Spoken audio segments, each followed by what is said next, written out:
It's Sunday afternoon baseball in the Big East. This afternoon on the Big East Digital Network, brought to you by Invesco, QQQ. And it's a series finale with the UConn Huskies going for a weekend sweep against the Georgetown Hoyas, looking to salvage the finale before they head back to Washington, D.C. Always a classic Big East battle when it's the Huskies and the Hoyas. Good afternoon, everybody, with Chris Jones, Randy Brochu. Thrilled to be with you today for a Sunday afternoon finale with UConn earning a doubleheader sweep on Friday because of the bad weather yesterday. The Hoyas and the Huskies had Saturday afternoon off. So here at high noon on a Sunday, the Huskies have a chance to get back to 500. They're 16-17 coming into today, now 4-4 in the Big East. Georgetown 12-22 and 1-4 in the Big East after the Huskies took 2 ball games on Friday. In game 1, Tyler Minnick got the Huskies going with the first of 2 solo shots and a come-from-behind effort for UConn. That tied the game in the early innings, and then Sam Biller came up leading off the 7th inning, and Biller blasted one off the scoreboard, tying the game and setting up a Huskies win as UConn played at 2 in the 8th inning and took the opener of the doubleheader 4-2. In game 2, pitching was the story for UConn. Tommy Ellison, terrific in 5 2/3, scattering 5 hits with 7 strikeouts. And he was backed up by Ian Cook, who came out of the pen and earned his second save the hard way with 3 1/3 innings, just 1 hit and 7 strikeouts for Cook. Ellison and Cook combining to strike out 14 Hoyas in a 10-3 victory for UConn. Today, the starting pitchers, a couple of good lefties. Charlie West gets the ball after an outstanding performance against Hofstra. He went 5 innings to earn the win with 8 strikeouts, and he'll be opposed by Andrew Williams, a left-hander from Atlanta, Georgia, 2-2 with a sub-3 ERA. He's been very good the last couple of years for Georgetown. UConn in the Sunday pinstripes taking the field here at Elliott Ballpark under cloudy skies and cool conditions on this Sunday afternoon in Connecticut. Georgetown and UConn coming up. We'll have the starting lineups and first pitch between the Hoyas and the Huskies next on the Big East Digital Network.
Back at the ballpark, Randy and Jonesy, glad to be with you on your Sunday afternoon, where it's 43 degrees here in Connecticut. A little bit of a breeze today. On Friday, despite the cool conditions, we were spared the breeze. That might have knocked some fly balls down. Not perhaps the case today. And here's the Georgetown lineup. Blake Schaff leading off at shortstop, their leading hitter at .330. Ball by Jeremy Sheffield at second base. Their slugging catcher, Owen Carpellotti, hits third. Connor Price is the cleanup hitter at third. Kavi Castor bats fifth and left. Ashton Gillio is the center fielder hitting sixth. Then Luke Bauer at first base batting seventh. Jaden Sheffield, the DH, hitting eighth. And Jackson Thomas bats ninth in right field. against Charlie West, Jonesy, who was really good on Wednesday against Hofstra, and he earns the Sunday start. Yeah, you see the numbers right there. Career high in innings pitched, career high in strikeouts, and for West, trying to solidify a role here for himself with UConn having some openings in the starting rotation. We saw a great start from Tommy Ellison yesterday, coupled with Oliver Pudvar, who's been excellent all season long. And for West, trying to continue the theme of good pitching for the Huskies this weekend. And a chance for UConn to sweep a weekend series after 2 tough Big East series on the road at Xavier and last weekend at Creighton. Georgetown trying to win one here and take a victory back home with them. They lost 2 of 3 at Villanova last weekend and had a big non-conference win against Maryland earlier this week, 11-7. Defensively for UConn, 35 errors in 33 games, good for a .969 fielding percentage. Yeah, you look across the outfield, Biller, Spur, and Doherty from left to right. On the infield, Minnick is back at first once again. That allows Padilla to play third. You got Rispoli and Daniels, a double play combo. And Matt Garbowski back behind the plate, catching Charlie. Chris Engstrand calls the balls and strikes today. Michael Sadowski is at first, and Matthew Kane, the third base umpire. We're ready to go. Sunday afternoon baseball from Stores. Blake Schaff to lead it off. 36 hits on the year to lead the Hoyas. And he takes strike one, delivered right in there from West, and we are underway just a minute after the scheduled start time. You thought you were going to have a sleepy Sunday. Then Charlie West comes on the mound. He's got the heavy metal music getting ready to go. Yeah, usually at the ballpark, and a lot of college baseball teams do this. I know Sacred Heart and Quinnipiac, they used to have Sinatra Sunday, and you get maybe some loungy kind of music on a Sunday. No, not for West. That's pulled way deep and right and foul. Schaff out in front. He has 2 home runs this year with 19 runs batted in. From Oakland, California.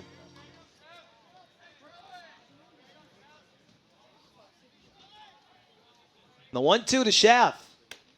West misses up and away. That will even it up. Yeah, like a Stanford, like a Duke, like the Ivy Leagues. You see Georgetown, bunch of kids from everywhere because you want to get that Georgetown education, get that degree. The 2-2 catches the corner.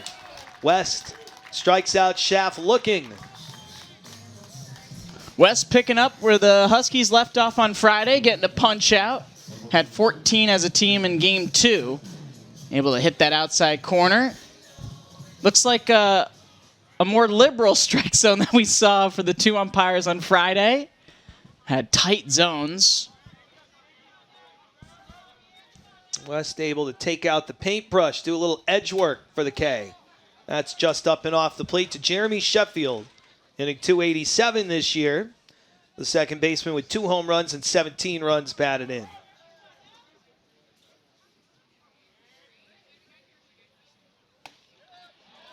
The 1-0, he drops it in on the inside corner, 1-1.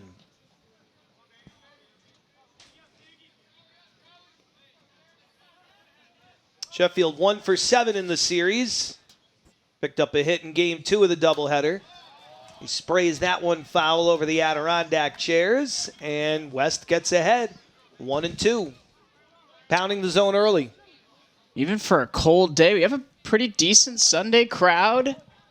First weekend game of the year here at Elliott. The 1-2, he elevates a fastball, and it's back-to-back Ks for West to start the game. Boy, great location there with the high heater.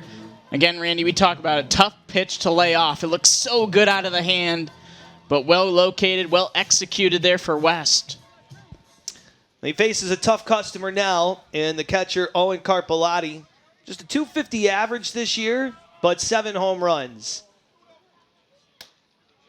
And he's ahead of the count, 1-0.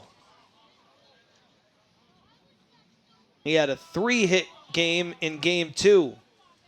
4 hits in the series, 4 for 8 in the doubleheader on Friday. He might have had another one if not for a good running catch on the warning track by Sam Biller in game 2. And he sends this one foul off to the left. Yeah, it is a pretty decent crowd for a 43-degree day. Mid-April. A lot of home baseball ahead here for UConn after, 8 straight weekends on the road? Yep. For the last 6 weekends, we'll be here at Elliott. Carpellotti sends a fly ball out to center. Spur is there. And it's a 1-2-3 inning for Charlie West in this Sunday start. The Hoyas go in order. The Huskies are coming up against Andrew Williams on the Big East Digital Network.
Georgetown went down 1-2-3 in the top of the first, and now UConn gets their first swings against left-hander Andrew Williams.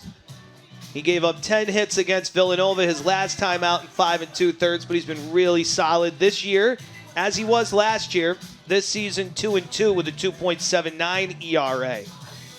And the UConn lineup has Rob Rispoli leading off at shortstop, up over 300 now. Caleb Spur bats second in center field. Ryan Daniels having an outstanding year, 337 with 4 home runs, batting third at second. Tyler Minnick having the best season of them all, 330 with 10 home runs. So he went deep on Friday afternoon, cleaning up. Then it's Aiden Doherty in right field, Sam Biller in left, Brian Padilla, the third baseman. Grant MacArthur is the DH hitting 8th, and Matt Garbowski's behind the plate. And batting 9th against Williams.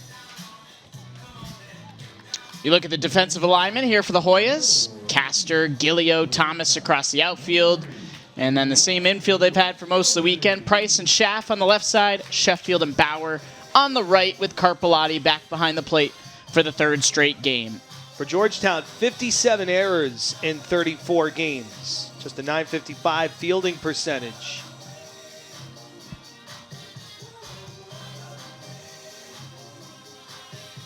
Andrew Williams, in his career, 53 games, 36 starts, a 10-10 record, and a 3.71 ERA for the big lefty from Atlanta. So Rispoli leads it off. He had a hit in game 2, 1 for 5 in the series. He takes strike 1.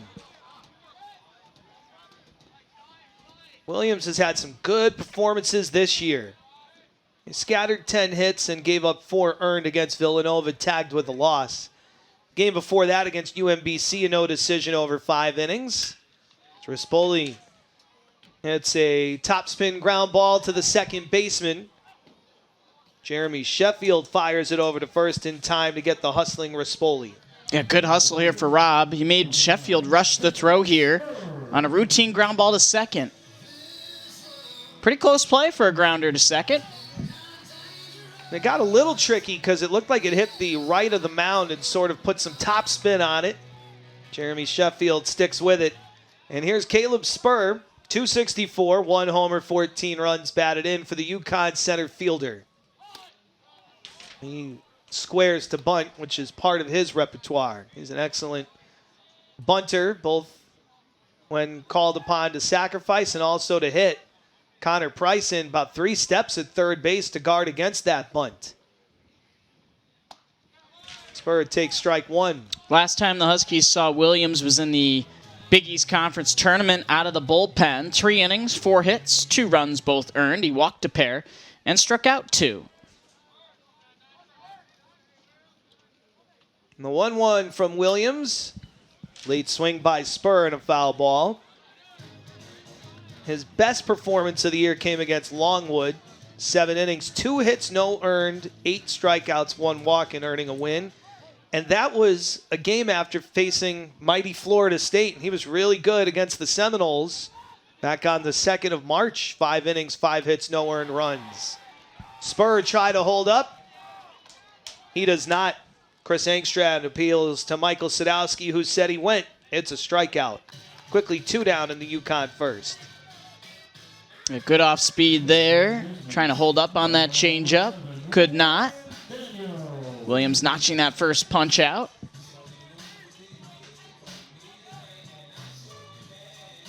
So here's Ryan Daniels. .337 this year. Lefty-lefty matchup against Williams. Goes right after Daniels, and he sprays a foul ball. Williams kind of has that big leg kick. 6'2", driving downhill.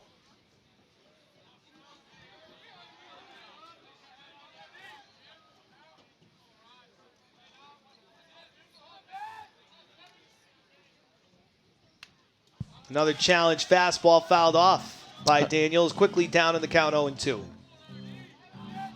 Huskies have had their struggles against left-handed pitching this year, hitting 195 as a team. They're 1-7 against left-handed starters this season. That average has actually come up of late, though. It was down near 170 at one point.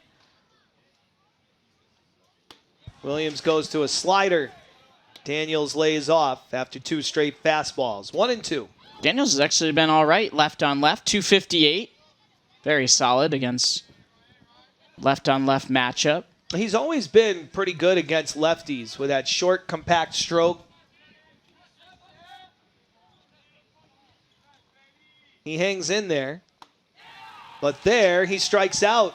And that was a good breaking ball by Williams. Fired up after a 1-2-3 inning. Well, this young man looks like he's on a mission this afternoon, getting the Sunday start. Both teams go in order. Both starting pitchers with a couple of strikeouts and clean first innings.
Charlie West set to face the middle of the Georgetown lineup. Connor Price, Kavi Castor, and Ashton Gillio.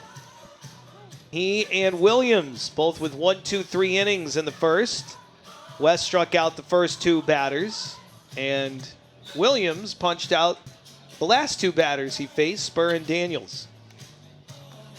Yeah, not your traditional Sunday with the off day yesterday, as both bullpens are rested. Usually after a Friday and a Saturday game, sometimes you're getting some tired arms out of that bullpen after playing a ball game a day ago. Connor Price to lead it off. He went 0 for 6 in the doubleheader on Friday, hitting .267 this year. Price takes a get-me-over fastball for strike 1. From Memphis, Tennessee, and a transfer from LIU. who UConn, of course, faced a few weeks ago in their home opener. 1-1 on a changeup.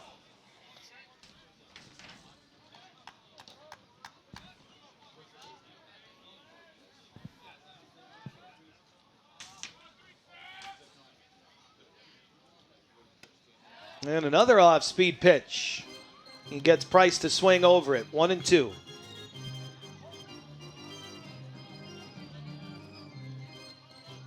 I'm sure the student athletes didn't mind having Saturday off yesterday. 1-2 is in there. Strike 3. 3 punch-outs for West early against the first 4 batters he faces. Get another look here from Charlie. Good location. Looked like Price wasn't looking for that one. Locked up for called strike 3. Yep, both teams getting light practices yesterday in the RZA Performance Center and the batting cages. Not ideal weather outside. It was ugly out. Also a chance on a Saturday, for Georgetown on the road. Final exams, final projects are coming up. Hard to believe, but we are in mid-April. A chance to maybe catch up on homework. Kavi Castor, meanwhile, can't catch up to Charlie West's fastball. Late on 2 consecutive swings, and it's 0-2. He's hitting .307 this year. West deliberately just off the plate, trying to get Castor to expand the zone. 1-2.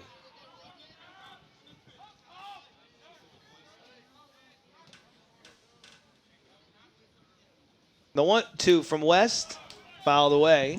And the unique thing in college baseball, usually you're accustomed to Monday being an off day, catch up on classwork, that sort of thing. Georgetown, they get on a plane, and they got an 11 a.m. ball game tomorrow against Oregon. So no off day tomorrow for them. Swing and a miss by West. He pulls the string on Castor. He has 4 strikeouts against the first 5 batters he's faced, and he's retired all of them. Another really good located pitch there for West. He's in some kind of groove dating back to Wednesday. Well, he got his number called on Wednesday, and he certainly made a case for himself, so he gets the ball here. 88 pitches on Wednesday, so 3 days rest. But he is sharp early on, and he hits the inside corner to Ashton Gillio. 0-1 on the Georgetown center fielder, hitting .296 this year with 3 home runs, 15 runs batted in. The 0-1, strike 2 swinging. Yeah, I think Wednesday's start was a blessing in disguise because he didn't have his usual curveball, so he started utilizing that changeup and had so much success with it. Now what's coming on 0-2 to Gillio. West misses down and away.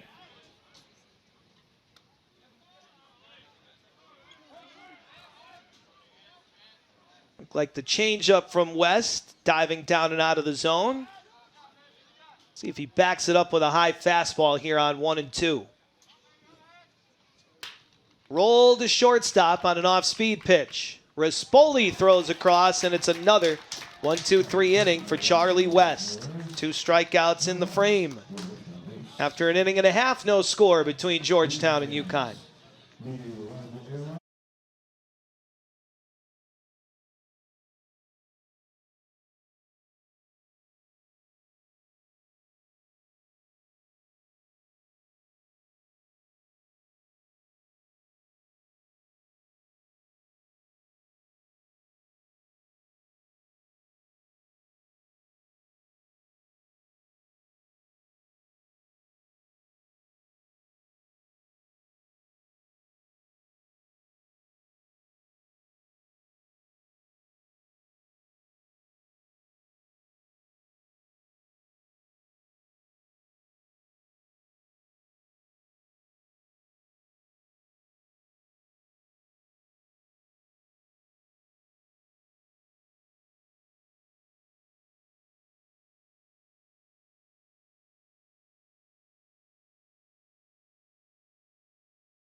Sunday afternoon in Connecticut, where the wind has sort of died down. When I walked into the ballpark, we saw the flags moving, but once the game started, that's a good thing for both pitchers. The wind kind of dies down as Andrew Williams gets set to face the middle third of the UConn lineup, beginning with Tyler Minnick, who has 10 home runs this year. He ripped it into the bullpen in Game 1 on Friday for his 10th home run of the season. He leads the team with 35 runs batted in. And he's hitting .330. Making a case for Big East Player of the Year right now in mid-April. So far this year for Ty, leads the team with 12 multi-hit games. He's got 7 multi-RBI games.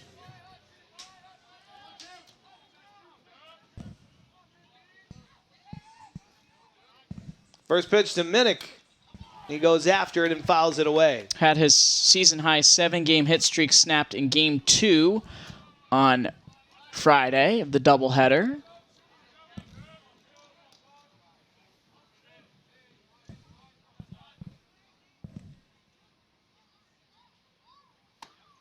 Up and away, 1-1.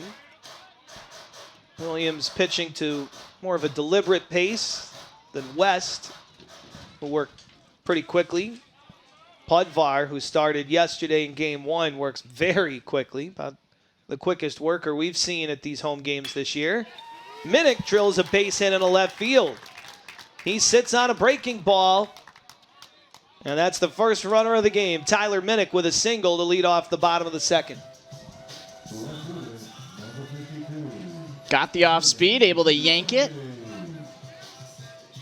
And his shaft was pretty much straight up at short. If he's shifted at all in the hole, might have a shot at it. But a leadoff man on for the first time today. It brings up Aiden Doherty, the right fielder at 257.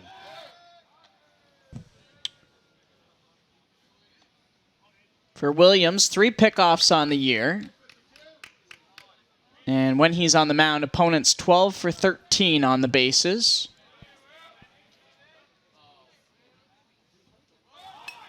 Doherty bunts and pops a foul ball that the third baseman Price can't catch up to.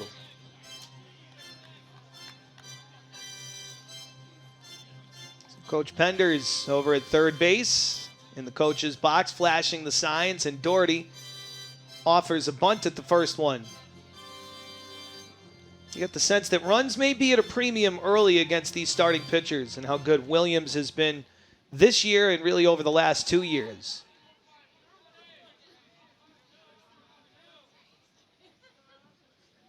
Another throw over to see if Doherty offered a bunt. No indication on that throw to first. UConn really hasn't been able to test Price with their bunts this weekend. It seems like they've gone back to the mound accidentally, and then Billers was a bunt for a base hit up the first baseline. The 0-1, he takes a strike and no sign of a bunt. Doherty quickly down in the count, 0-2. Yeah, good spot there for Williams right on that inner half.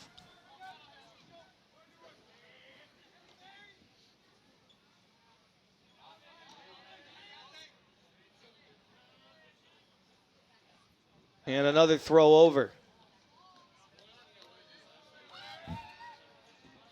Williams lets that pitch clock come down. Takes his breath and gets himself set. Facing Doherty, who comes to UConn from Lynn Benton Community College, where he was a JUCO All-American after beginning his career at Oregon State. The 0-2, squibbed foul. Out in front of that slow off speed at 75. Able to get it off the end of the bat.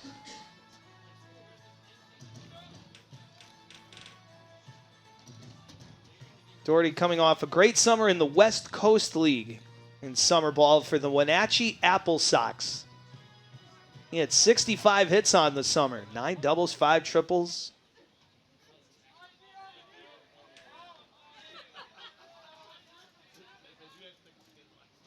The 0-2, down and in, and it just missed.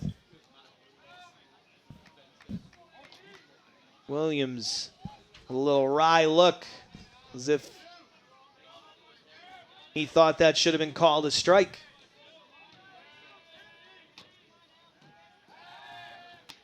Another throw to first to check on Minnick, who led it off with a single.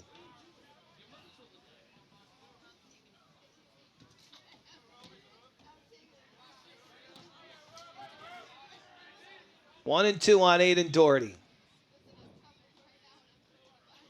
There goes Minnick. Pitches a breaking ball and Minnick steals the base. No chance to throw for Owen Carpellotti on the breaking ball. You are able to run on Williams. He's about 1/8 to 2 seconds when he does deliver to home plate. And that time, the high leg kick, Minnick guessed right, and he got a great pitch to run on with the off speed. 7th stolen base of the year for Tyler Minnick, and he's in scoring position for Doherty with a count of 2-2. Looking to deliver early for UConn. Doherty sends a fly ball to right field. Jackson Thomas lines it up and makes the catch. Minnick tags, and he advances to third with less than 2 outs. So the stolen base is big, as it allows Doherty to drive a fly ball the other way and advance Minnick an additional 90 feet. Yeah, great job there with 2 strikes for Aiden, shooting the ball to the right side. And as you mentioned, Randy, able to get it to the right side of the field. Minnick can tag and advance to third easily. So now you got a runner at third, less than 2 outs for Sam Biller, who's been heating up at the dish. A modest 4-game hitting streak for Biller, and he's been on base in 10 consecutive. And he had a big swing on Friday, a game-tying home run in the 7th inning. UConn won that game 4-2. Biller takes a strike. Front door breaking ball from Williams, 0-1. Helped UConn extend the lead in Game 2 with that aforementioned RBI bunt single. Give them some more breathing room late. And the 0-1 hooked, foul, just outside of first. Just barely. Good bid. Hard hit ball just to the right of the first base bag. Looking for extra bases. Made a great point, though, Jones. He had a home run in Game 1 and then a safety squeeze bunt base hit. So the long ball and a little small ball from Sam Biller, helping UConn sweep a doubleheader on Friday. Right here, looking for a little contact. The infield comes about halfway up the middle. Corners are in, and Biller strikes out. Williams throws a fastball by him. 3 strikeouts now for Williams, and Biller is unable to get the bat on the ball with a runner on third. Yeah, big punch out for Williams with the runner at third, less than 2. And Sam not able to do what Aiden Doherty was able to do with 2 strikes. Put the ball in play, good things will happen. But it'll be up to the senior here for Brian Padilla, try and cash in a 2-out run. He had a big hit in Game 2, part of a 5-run inning for UConn. And that almost went to the backstop. Carpellotti saves his starting pitcher a wild pitch and keeps a run off the board as ball 1 misses low and away. Padilla now at 243 on the year. 3 home runs, 20 runs batted in. Up in the count, 1-0. Looking for a fastball here. And he gets the curve. Strike 1.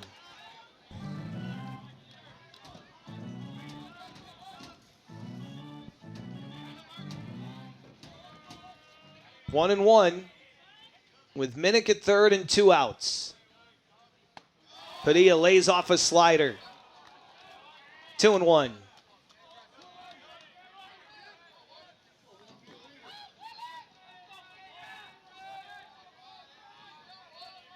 The count shifts in Padilla's favor as he looks to deliver the first run of the game. Williams with the 2-1. Off the plate, 3-1 with Grant MacArthur on deck.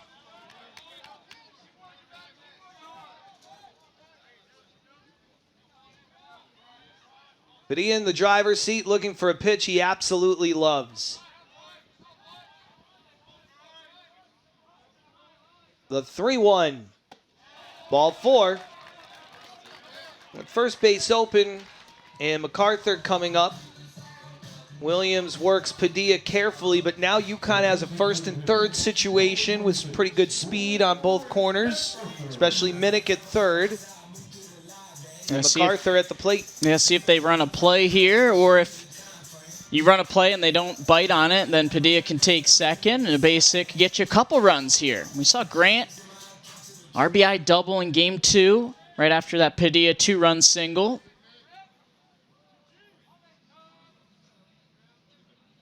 After a hot start from MacArthur, now at 278 on the year. And he fouls off a breaking pitch. It becomes more likely that you run a first and third play with Padilla perhaps trying to get in a run down. A play UConn tried to run yesterday that Georgetown played perfectly defensively. Becomes more likely when the hitter at the plate is down in the count, as MacArthur is 0-1. Williams just holds the ball. Pitch clock down to 3. And that's driven out towards right center field, towards the gap, and out of the reach of the diving Gilio. Minnick scores, and Padilla's rounding third. He's heading home, and it's a 2-run double for Grant MacArthur. UConn leads 2-0. A big-time knock for Grant with 2 outs, able to slice this one on a Masters Sunday. The slice pays off as 2 runs able to score, as Grant has his 7th 2-bagger of the year. It's dog leg right for MacArthur on the 2-run double. Looked like my tee shot, but had a little bit more yardage on it. It's all about placement, right? Matt Garbowski looks to continue the inning. 2-0 Connecticut. A strike in there. Williams comes back with a pretty nasty breaking ball. Sorry to jump in, Randy, but just one of those moments that UConn hadn't been getting earlier in the year where they have runner at third less than 2, you get a strikeout, and earlier in the year they probably don't cash in those runs, but Grant MacArthur and Padilla both with some good 2-out at-bats. Up and away to Garbowski, hitting .224, no homers, 2 runs batted in. MacArthur, who really swung the bat well in the first few weeks, hit a little bit of a skid, but coming through with a big 2-run double with 2 outs. Garbowski shoots a ground ball to shortstop, backhanded by Schaff, who has plenty of time to throw out Garbowski. That does it for UConn, but Grant MacArthur comes through. The big 2-out, 2-run double just out of the reach of Gilio. And it's a 2-0 UConn lead after 2. Hey fans, here's your first chance to win a great UConn Athletics prize pack of today's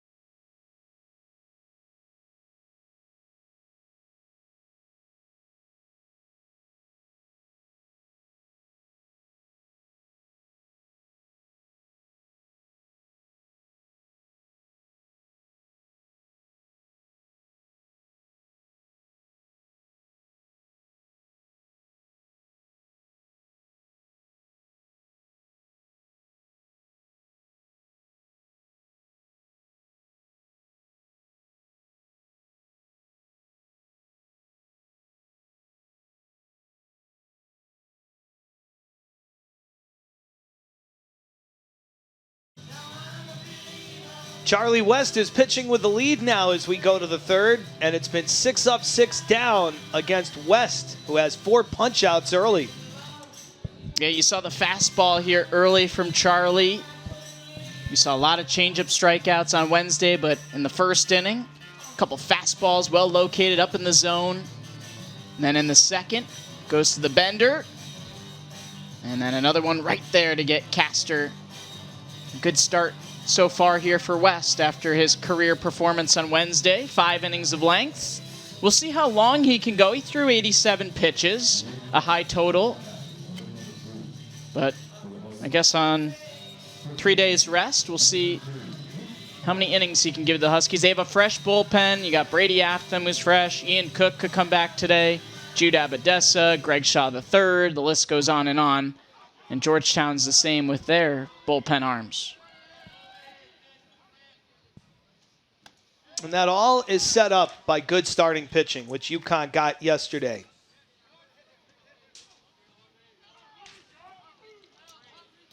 Tommy Ellison giving them 5 2/3 in game 1. Oliver Pudvar giving them 6 innings in game 1, pardon me.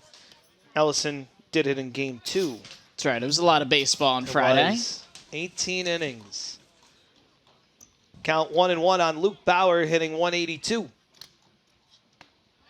And another off-speed pitch. Bauer's out in front, and he's down in the count. I got to look back, but I believe this is only the second time this year that the Game 1 and Game 2 starters in a series have gone 5 innings each, at least. Strike 3 to Luke Bauer. The 5th strikeout for Charlie West. Boy, well located inner half of the plate. Pinpoint gets the call from Chris Engstrand, his 5th strikeout. He is really hitting his spots. That's right on the black. Just looks so confident out there. Looks like an entirely different pitcher than what we saw earlier on in the year out of the bullpen. Now Jaden Sheffield at 282 this year. And you could see that sometimes. We saw from Caden Suki, just a different guy out of the bullpen than he was as a starter. Different preparation. You know, ahead of time, you're getting the ball. Big cut and a miss by Sheffield. With the familiar bat waggle. Looks so much like how his dad, Gary Sheffield, set up in the batter's box. It's uncanny, right? Check swing, foul ball. It was all of us growing up, at least for me, in the backyard, wiffle ball. You know, you'd get that bat waggle do the Gary going. Sheffield? Oh, yeah. You'd Now have it's the that. Jaden You'd have the Ken Griffey Jr. swing. I mean, those are just iconic. I was looking at Gary Sheffield's baseball reference page. My goodness, the years that he put up. There's a whole bunch of seasons. You see 324 average, 40-plus bombs, 30-plus doubles. Just a remarkable career. I believe a Hall of Fame-esque career. Jaden Sheffield strikes out swinging. Back-to-back Ks for Charlie West. Up to 6 strikeouts now as he fans the first 2 Georgetown hitters in the 3rd. Yeah, on a cold day, really not his best breaking ball, but able to locate it up in the zone. You're not going to do much with that pitch. You're either going to pop it up or swing through it. 2 up, 2 down here for West in the 3rd. Here's Jackson Thomas. Limited action for Thomas, but he's hitting .303 with 10 hits and 33 at-bats. And he's ahead of the count 1-0. A freshman from Tampa. Can I put you on the spot here? Oh, of course. How many career hits do you think Gary Sheffield had in his career? Got to be north of it's going to be north of 2,000. Oh, yeah. Oh, yeah. I'm going to say like 2,800. 2689. Good guess. Tapped in play. West with a tough play. He's off the mound, and he fires to first for the out. And it's another 1-2-3 inning for West. Couple of strikeouts, and then he fields the position to end the 3rd with a really nice play. 2-0 UConn as we go to the bottom of the 3rd.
Andrew Williams set to face the top of the UConn lineup.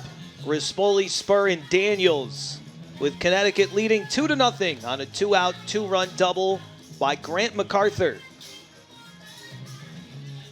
Charlie West has retired all 9 batters he's faced in this Sunday start. Looking back at that big hit for Grant, just a really good job. That pitch was in on him and found a way to muscle it out into right center field. So he cashes in some 2-out RBIs. The updated numbers for UConn on the year now 82 2-out RBIs on the season. As Grant now in double figures with 10. He's third on the team behind Daniels and Tyler Minnick. Rispoli grounded to the second baseman, leading off the first for UConn.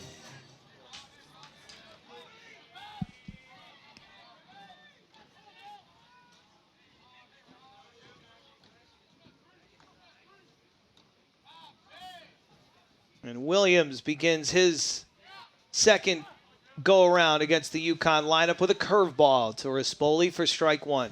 One guy we didn't mention that will be available out of the pen that was so good on Friday, Sean Finn. He was excellent in that first game of the doubleheader, getting the victory. 1-1. And again, it starts with the starting pitchers allowing guys like Shaw. You know Atham is your anchor in the back end.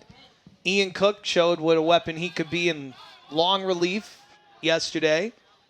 Jude Abadessa has been a go-to guy, and the starting pitchers put the bullpen core in position to kind of settle into roles. Yeah, you get starts like you've been getting from Tommy Ellison on Friday and Charlie West so far today. You could keep Cook in kind of that Braden Quinn role. 1-2 to Rispoli, just low. We've seen it over the years. Zach Fogel had that role. Get it to Zach. He'd get it to Justin Willis, Braden Quinn. Get him the ball, go 2-3 innings, get the ball to Brady Atham. Try and eat up the 6 through the 8th innings. And when UConn has been their best over the last several years, they've had guys in those settled roles. Devin Kirby, another one, getting the ball to Willis. You know, way back, you go to C.J. Dandino and Caleb Worster, getting the ball to Jake Wallace. The routine is such an important part of a successful baseball season. The 3-2 to Rispoli, grounded towards the middle, backhanded by Sheffield, and he makes a nice play. Rispoli's out on a ground ball to the second baseman for the second time, and there's 1 out in the UConn third. Yeah, Sheffield had to do a little bit more work on this one, ranging to his right, going to the backhand. Nicely done there by Jeremy Sheffield. And it's an out for Rispoli, but he runs the count full, drives the pitch count up a little bit. Stays up there for a deep at bat as the leadoff hitter. That's what UConn, not only do you cash in those runs last inning, but you drove up the pitch count. Williams only threw about 10 in that first inning. A bunt attempt by Spur goes to the on-deck circle. Ryan Daniels made a nice play, taking his warm-up cuts. 0-1. This will be the 40th pitch of the day for Williams. So far, 26 of them for strikes. The wind's starting to whip around again and blowing out towards right. The Spur takes a curveball low. That's your usual Elliott Ballpark wind. If it stays like that. You get a ball up in the air right now to right field, it might get a push.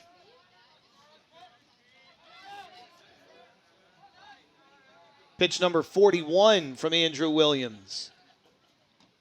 Curveball in there, strike 2. A good bender there.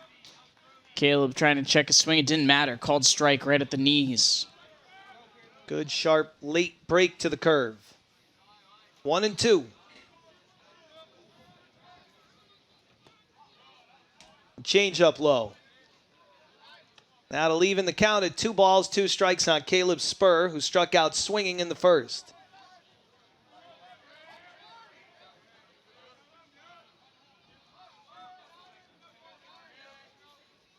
The 2-2. Upstairs. And another full count. Here's where Spur wants to go into battle mode here. Fight off anything close. Try to work his way aboard for the big bats to follow. And he lays off a changeup. Good take for ball 4. And that's just piecing together what you did in your first at-bat and what you do in your second at-bat. That's a pitch that he couldn't hold up on for strike 3 in his first at-bat. And then this time, he knows the repertoire. He's seen it one time through. Able to lay off, and now his speed is on with 1 out for Daniels. 21 stolen bases this year for Caleb Spur. You imagine Williams will be throwing over. Spur with a healthy lead. He deals home, and Daniels hits a double play ball. Sheffield to Schaff for 1. On to Bauer for 2. A 4-6-3 double play. Daniels jumps on the first pitch and grounds into the double play that ends the inning. 3 complete at Elliott Ballpark, 2-0. UConn leads Georgetown.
We go to the 4th.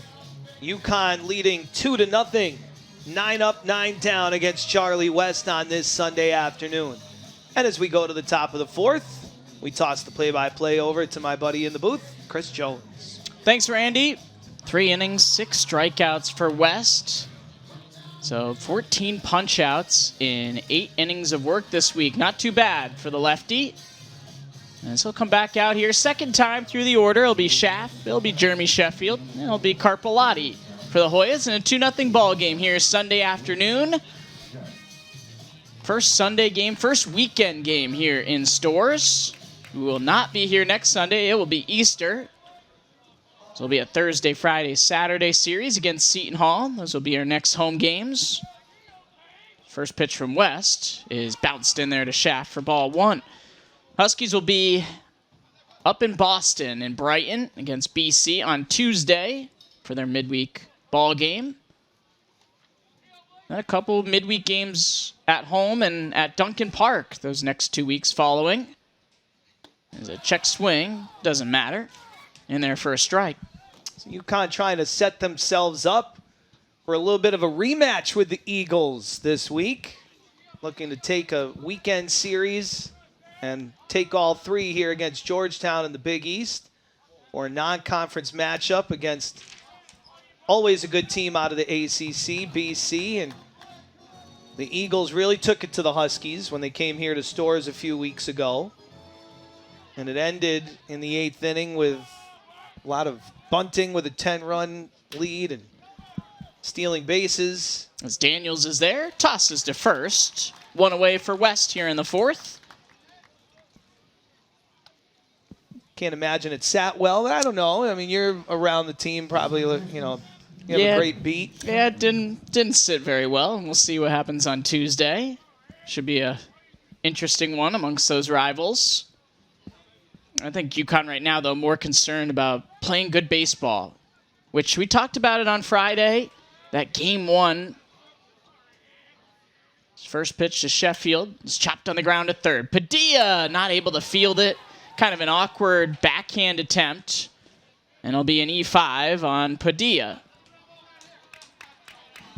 So West had retired 10 in a row to start the game, and an E5 allows Sheffield to get on board. You're going to see this ball sort of die, right? Padilla thinks he's got it lined up, but it sort of knuckles down on him on the one hopper. And it's an E5 to give Georgetown a base runner. So West to the stretch for the first time. It's Carpellotti. He swings and drills one foul down the right field side. Out in front. Big overshift on the infield against the left-handed hitting Carpellotti. Rispoli's playing shallow center field as the shortstop. For Padilla, his 7th error of the year.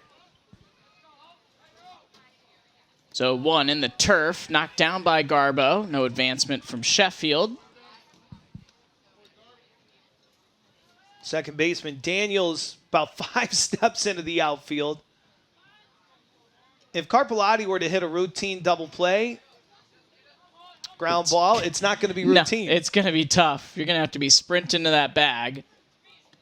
As Charlie misses low. 2-1. But we were talking about, or mentioned before that ground ball to Padilla. UConn didn't play its best in that Friday game 1, but they found a way to win. They have not done that much this year. This pitch misses outside. 3-1, where you don't play your best baseball, but find a way to get a victory. As Charlie's going to call time. He's going to tie his shoe. That's why it's so important to field the ball. West was in such a groove, and now you get the dangerous Carpellotti. The infield goes into their overshift, and all of a sudden, the tying runs at the plate. Fielders are a bit out of position, and West has some pressure here.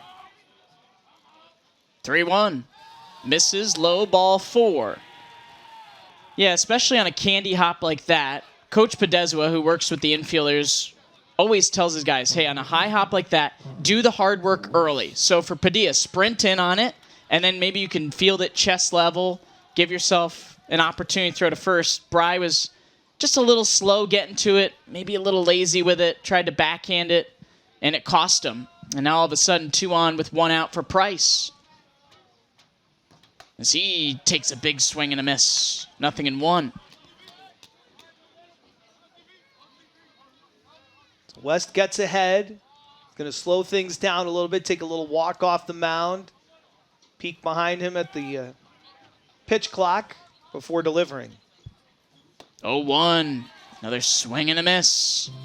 Fastball at 87. It's 0-2.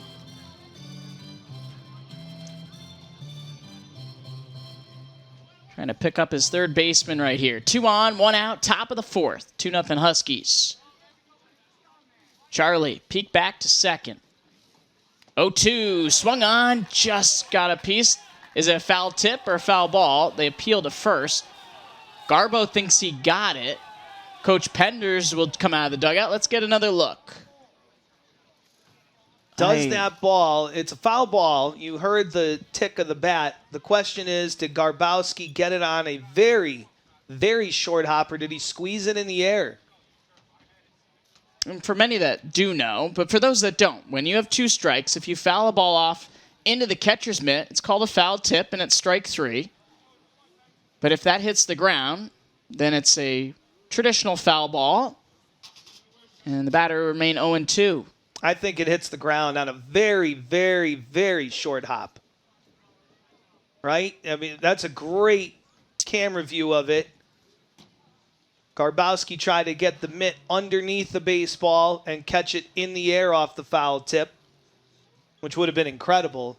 But it looks like it hits the turf and goes directly into the pocket of his mitt. I think the umpires got the call right there. I think they did as well. Very close. And that's probably the only angle you're going to get that's going to be good enough. I'm not even sure if that's a reviewable play. They talked about it. If it was reviewable, I'm sure the Huskies would have taken a look. So it's 0-2. 2 on with 1 out. 2-strike pitch. Elevates a fastball, and Price lays off. It's 1-2. This is one of those situations now for Charlie. You elevate a fastball. Do you go back to that changeup Do you try and bury something in that turf? 1-2. Swung on, lined out to right field into the corner. That's going to hit the base of the fence. It'll ricochet back towards the infield. Sheffield's around third. He will score. It's an RBI double for Price, and it's a 2-1 ball game. First hit of the day for Georgetown, and it is just fair on an opposite field extra base hit by Price. Just inside that yellow line off the bottom of the wall, then takes a long ricochet away from Doherty. Carpellotti got a little hung up between first and second. He does advance to third. Sheffield in with the first run for Georgetown, and now they're a hit away from taking the lead. Infield for now will remain back. The error comes around to score. First pitch, outside with a heater. And again, a young pitcher on the mound, when you have opportunities to make plays for him, especially a veteran over there at third, you got to make them. Would have been a quick first 2 outs this frame for Charlie. And he's got to buckle down here. His pitch swung on, popped up. This won't get a run in. Back over towards Padilla, and he will make the catch for out number 2. Big pitch there to get Castor. And here comes Gilio. West induces the pop-up. Again, keeping the ball out of the middle of the plate. Does not allow Castor to really extend and barrel it and drive it. But you're not out of the woods yet. Gilio's a good hitter coming in at 296. First pitch on the inner half for a called strike. Gilio, first time through, grounded to short to end the second. Carpellotti at third, Price at second. 2-1 Huskies working in the top half of the fourth. West, 0-1. Fastball pumped in there for called strike 2. Well, when you're hitting your corners and mixing your pitches, it allows you to sneak that fastball. That had a lot of plate, but Gilio, probably sitting on something off speed, watched a pretty good pitch go by. 2 on, 2 outs. The 0-2. He got him swinging. Charlie West fired up as he strands a pair in scoring position in the fourth. It's strikeout number 7 for Charlie. And the Huskies hanging on to a 1-run lead here on the Big East Digital Network.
Home half of the fourth inning here from Stores. 2-1 Huskies. We got another look here at Connor Price's double. Let's watch Owen Carpellotti.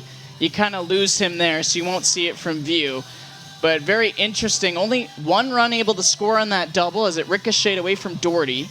Carpellotti, not the most fleet of foot, but we're both wondering, could Carpellotti put himself in a better position to score on that ricochet and try and tie the ball game up there in that top half of the fourth inning? Yeah, as that ball hit the wall, I peek out at Carpellotti, and he wasn't even at second base yet. He had turned and was sort of waving the batter runner, Connor Price, onto second. So he's only able to get to third. With a ball that hits off the wall like that, no chance for the right fielder Doherty to catch it. So not sure why he wouldn't have been right at second base. And as soon as he sees that that ball's not going to be caught, maybe round second, whether it's fair or foul.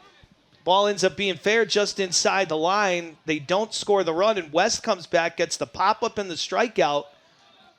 to keep the 2 runners in scoring position and keep it a 2-1 UConn lead. Again, at the time, as Minnick takes the first pitch strike, you're thinking, all right, middle of our order, second, third, 1 out. But then West bears down, gets the pop-up on the infield, and then a strikeout as Minnick swings and hammers one back to the screen. 1 for 1 with a single today for Ty. Got that rally going in the second. Huskies plated a pair on the 2-run double for Grant MacArthur.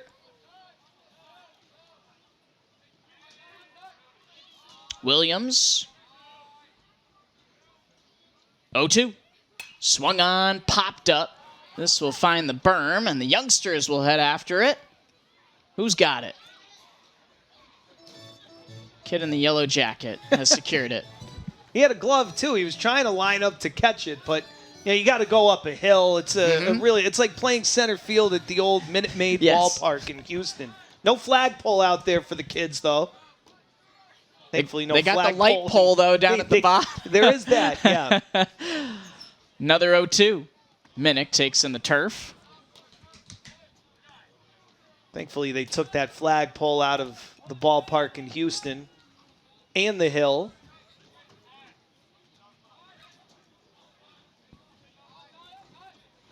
Huskies ahead 2-1 here in the 4th.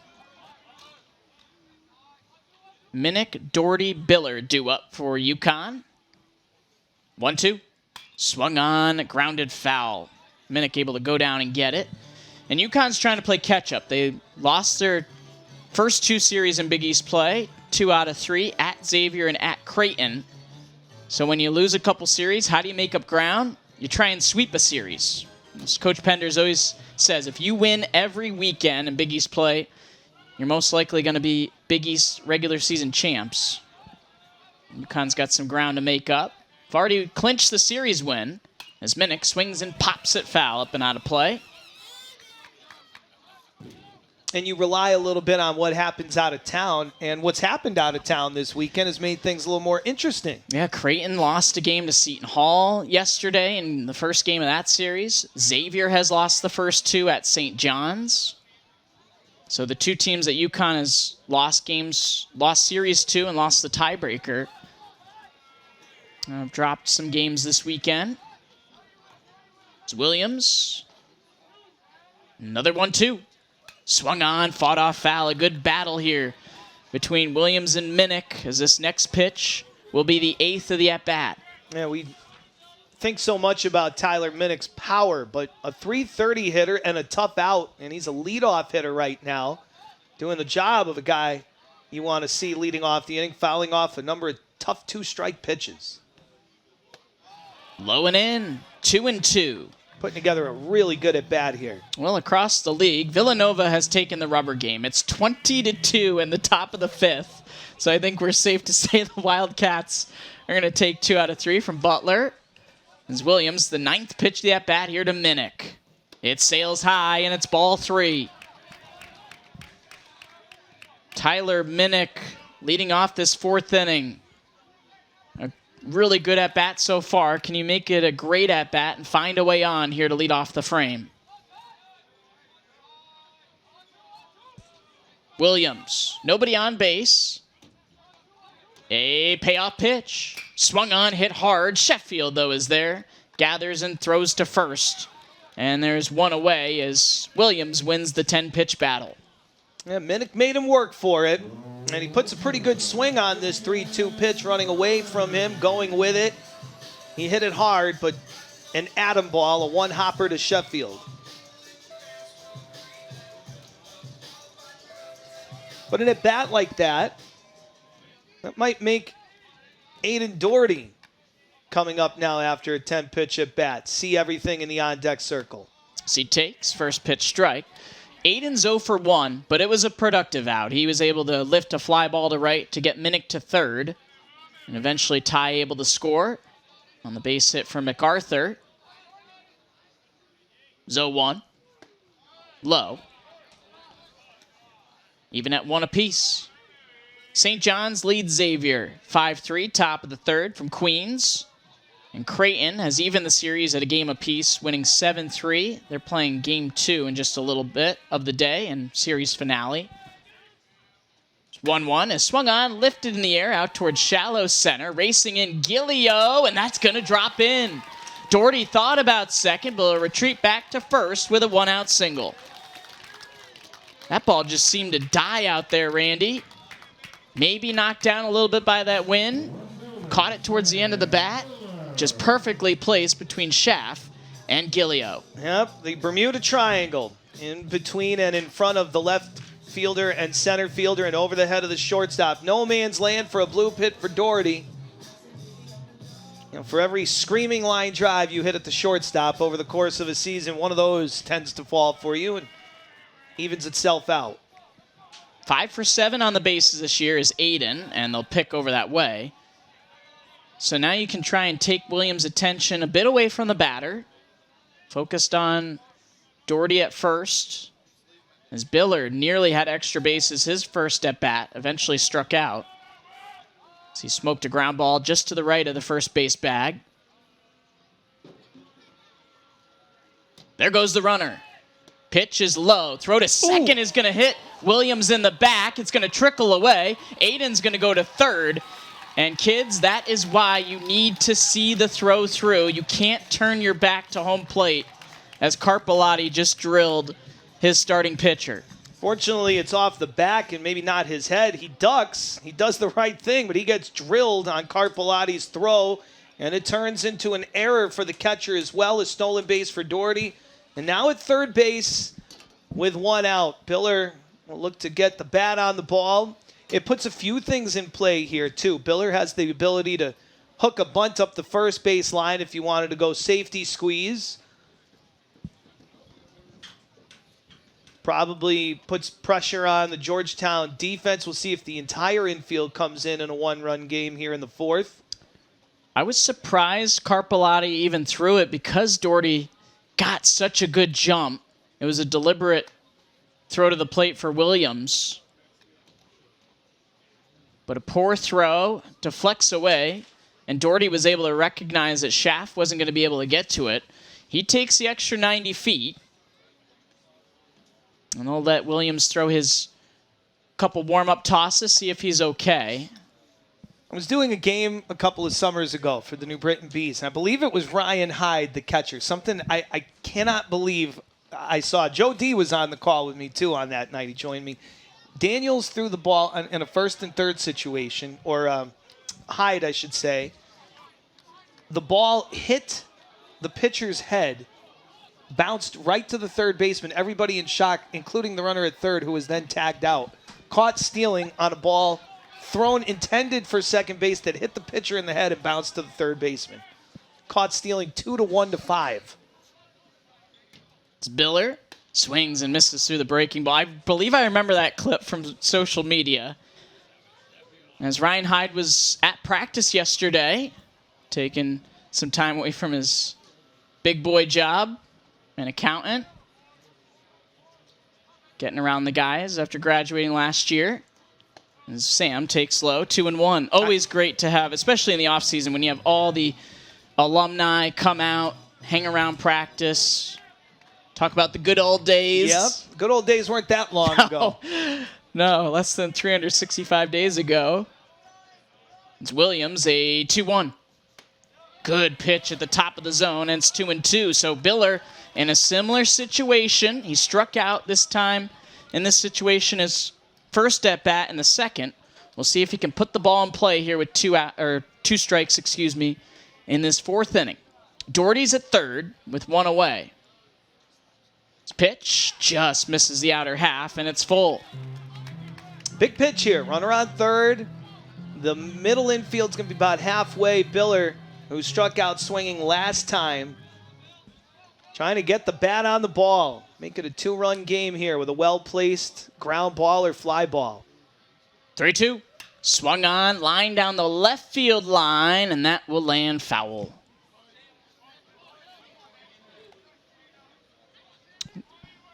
Well, this will be the 21st pitch of the inning for Williams. Remember, it all started with a 10-pitch at-bat for Minnick. as this is just the third batter he has faced this inning. 3-2 count to Sam Biller. He's driven on in 2 this weekend. 3-2. Swung on, fought off, foul again. That's a tough pitch to foul off. A big looping, breaking ball. Biller waits and waits on it and spoils it.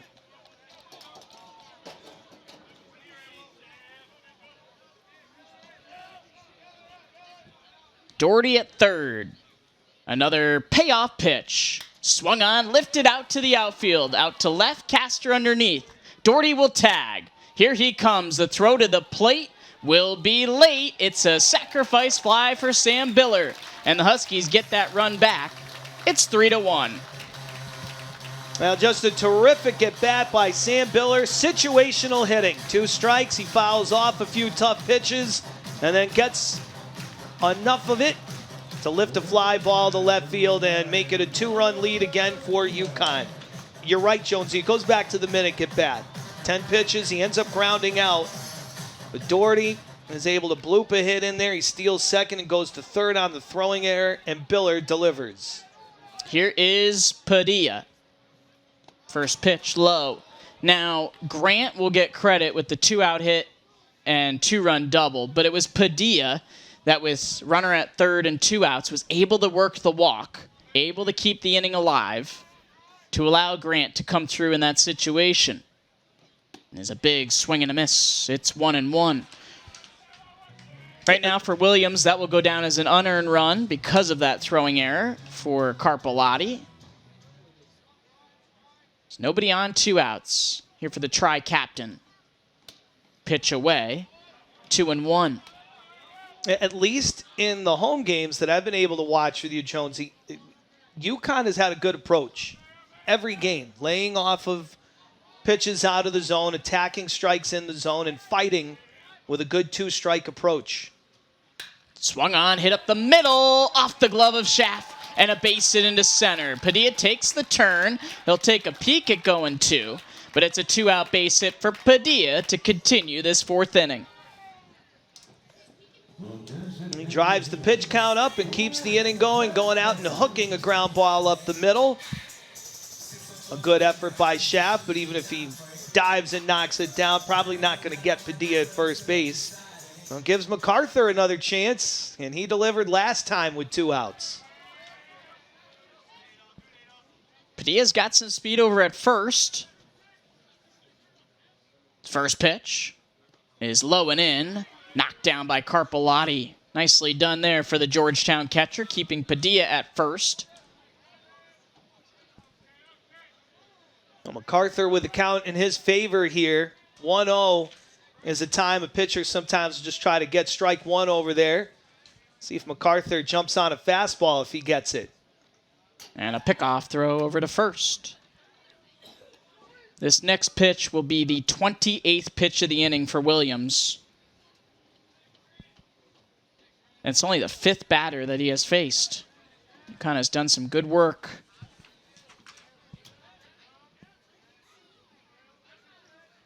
Another pickoff throw with Padilla leaning towards second. 1 run on 1 hit for Georgetown. 3 runs on 4 hits for UConn. The 3rd Big East weekend for UConn. The 2nd Big East weekend for Georgetown. Another pickoff throw to first.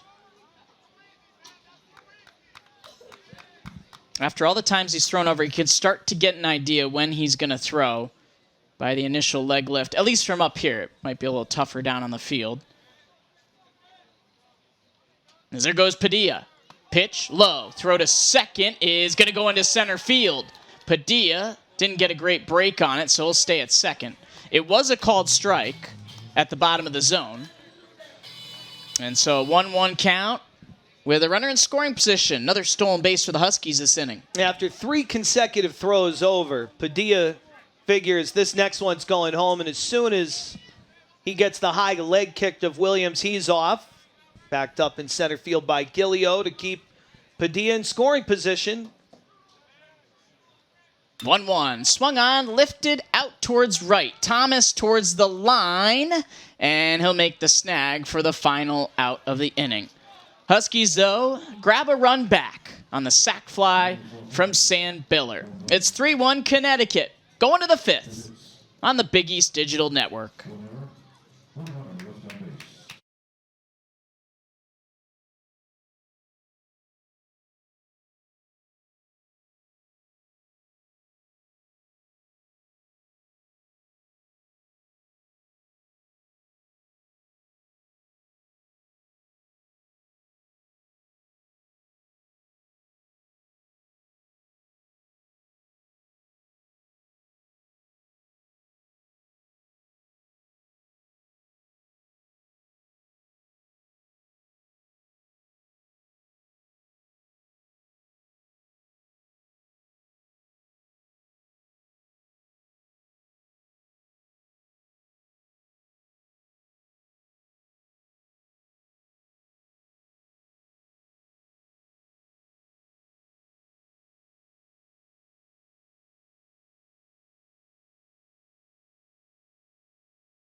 Originally scheduled Saturday afternoon parade moved to today. A little bit cool and breezy out there, but I'm sure UConn Nation is out in full effect in downtown Hartford today for the 12th national championship for the UConn women's basketball program.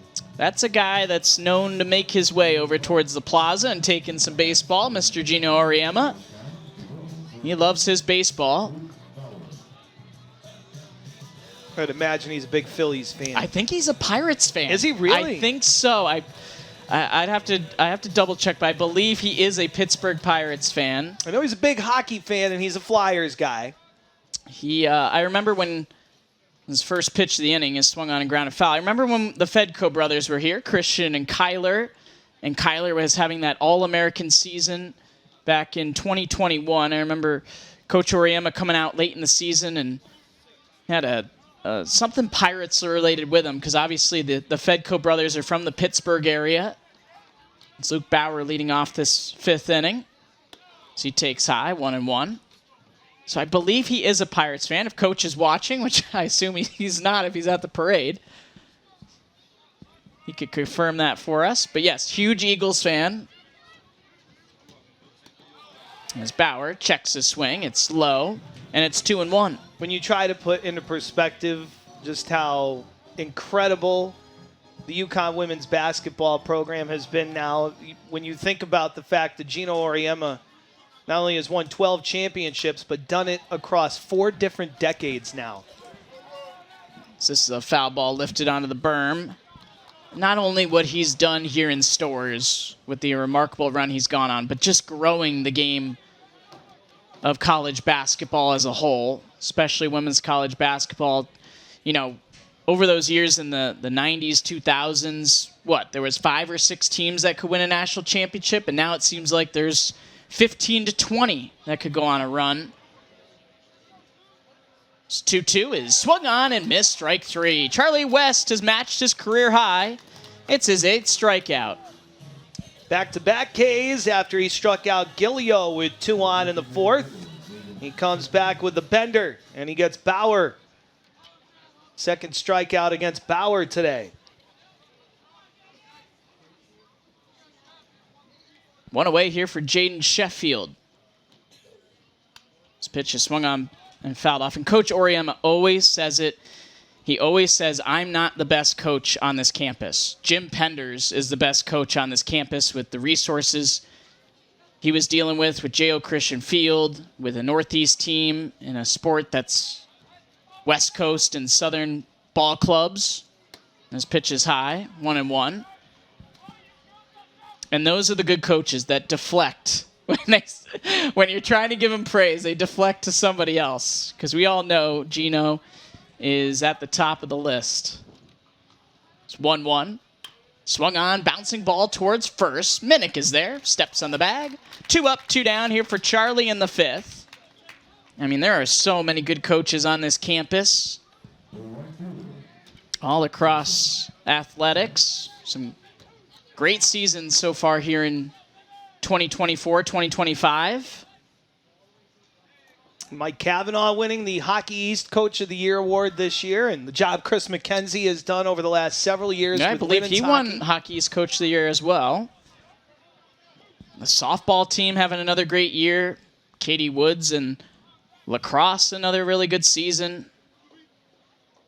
They only have 2 regular season games left. Hard to believe. It's pitch in there for a strike. You're talking about finals is right around the corner. We are closing in towards May. It is gone by fast. Men's basketball has a pretty good coach, too. And Yeah, they're not afraid to let you know. They're doing all right.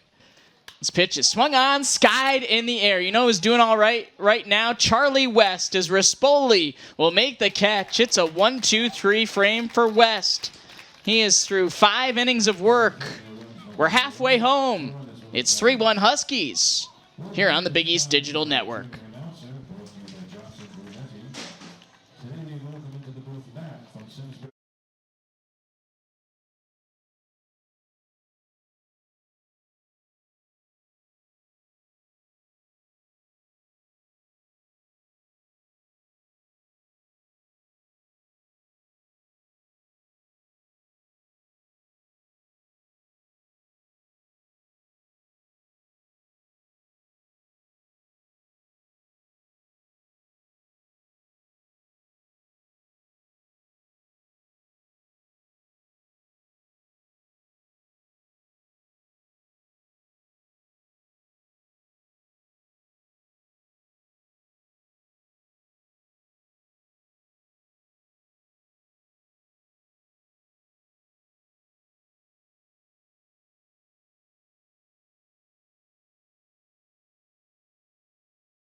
Andrew Williams coming back out for the 5th. 74 pitches to his name. As it's 3-1 Huskies. Series finale here from Storrs. Chris Jones, Randy Brochu with you. Another chilly day. Hopefully we'll get into the 50s and 60s next week. A Thursday, Friday, Saturday. 3-game set against the Pirates of Seton Hall. Thursday and Friday scheduled for 6:05. You got an afternoon ball game on Saturday. Hopefully weather stays good. We could stay on that schedule. As we take a quick look around the league, as St. John's is closing in on a series sweep against Xavier, up 9-3 in the top of the 4th, so still some ball game left. Creighton and Seton Hall don't think have gotten underway yet in game 2 of their doubleheader. And Villanova well on their way to winning the series out in Indianapolis. 20-2, they still lead Butler.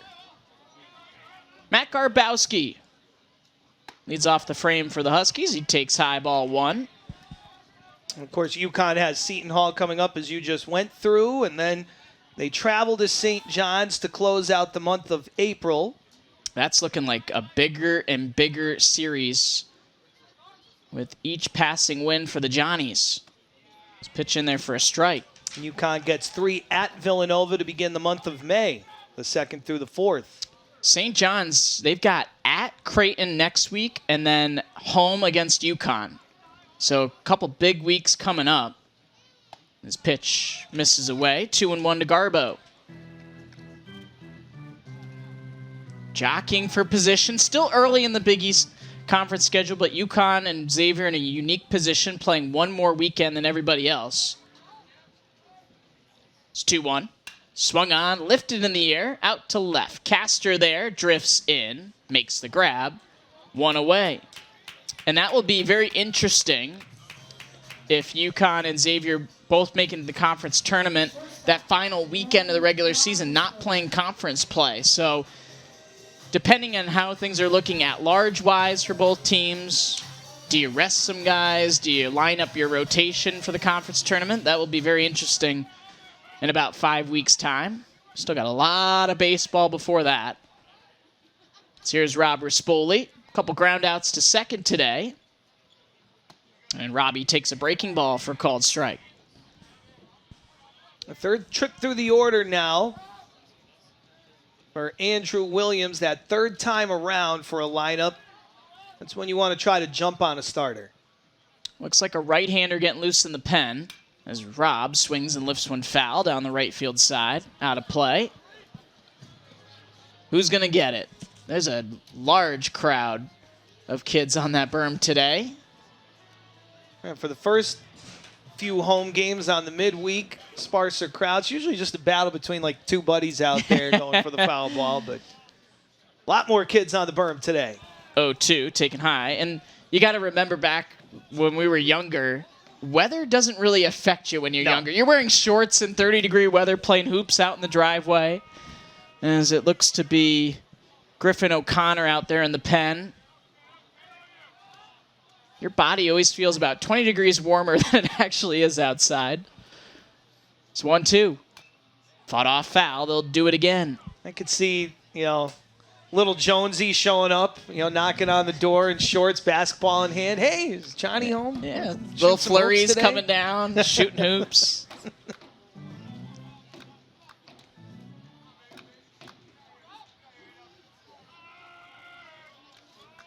Nobody on, one out, home half the fifth. This one spiked in the turf. Nearly got Rispoli. 2-2. Well, UConn's done a very nice job in this scenario, Randy. They've fallen behind in counts with 2 strikes, and they've just continued to battle, force Williams to throw more pitches, even if they're retired. 2-2. Swung on, struck well out to center. Gilio turned around, and he's not going to be able to get it. It'll go to the wall. Rispoli going around second. He's headed to third with a 1-out triple. I'm not sure if the wind caught that a bit, but Gilio was all sorts of turned around here. A very late break. You see him sort of freeze there, then backpedal, and then, that ball's got some lift. No chance to get it, and with Rispoli's speed, it's an easy 3. A runner at third with 1 out for Spur. For Rispoli, his first career triple. And a big insurance run lurking at third as pitching coach George Capon out to the mound in his 5th season, a Holy Cross grad. No indication yet, and Georgetown does make pitching changes with their pitching coach.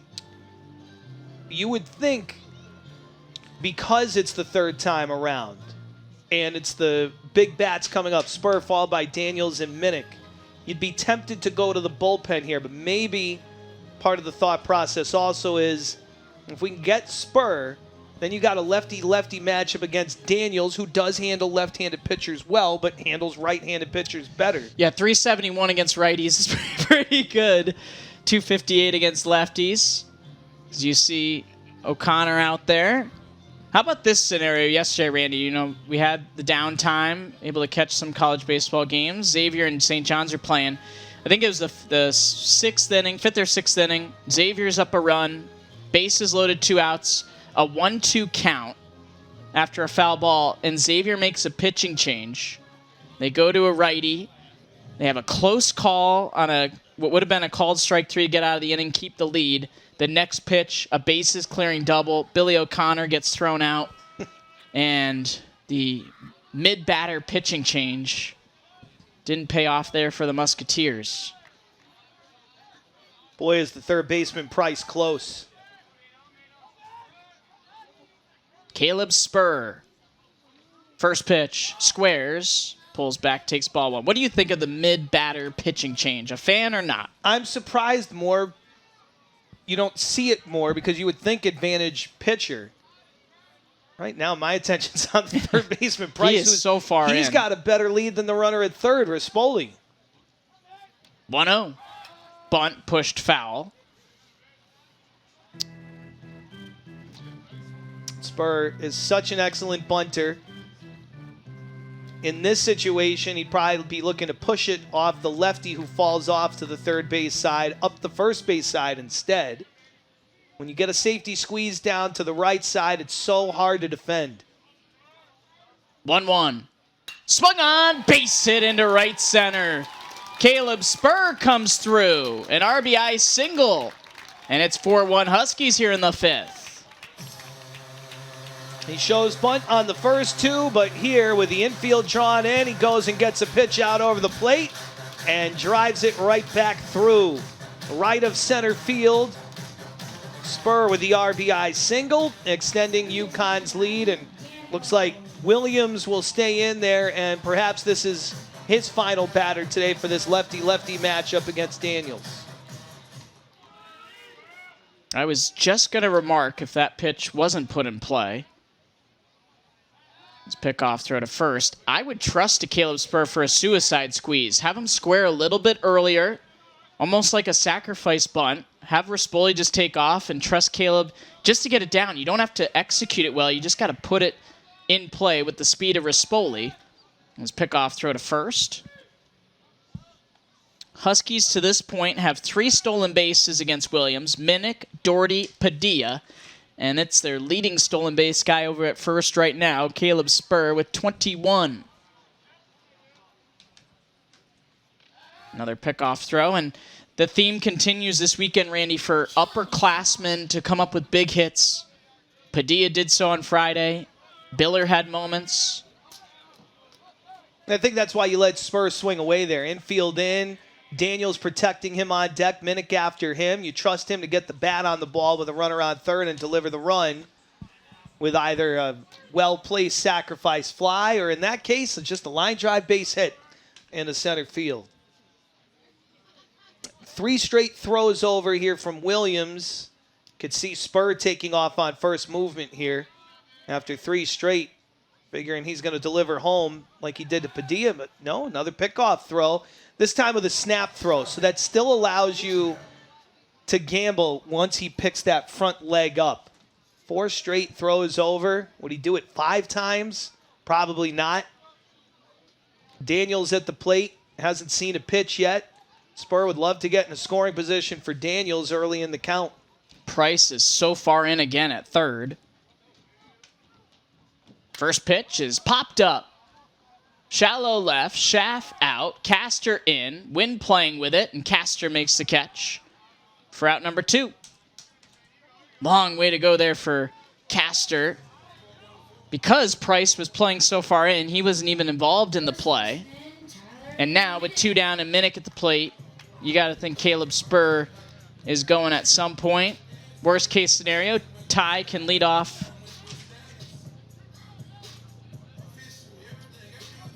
in the 6th inning. Williams at 88 pitches. And a pickoff throw to first. You don't want to take the bat out of Minnick's hands, though, especially against Williams, who's thrown 88 pitches right now. Minnick's in scoring position in the batter's box with 10 home runs. Third time facing him. If Spur were to steal second, maybe they'd work around Minnick. This pitch misses in, ball 1. You got a 3-run lead here. Your best hitter at the plate. Maybe just trust in Minnick to look for a mistake and hammer it.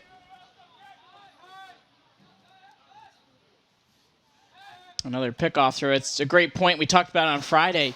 If you can take the attention away from Williams just a little bit from Tyler Minnick and on Caleb Spur at first base, maybe he misses a spot. Maybe that lack of attention, you hang a breaker, and then you don't get it back.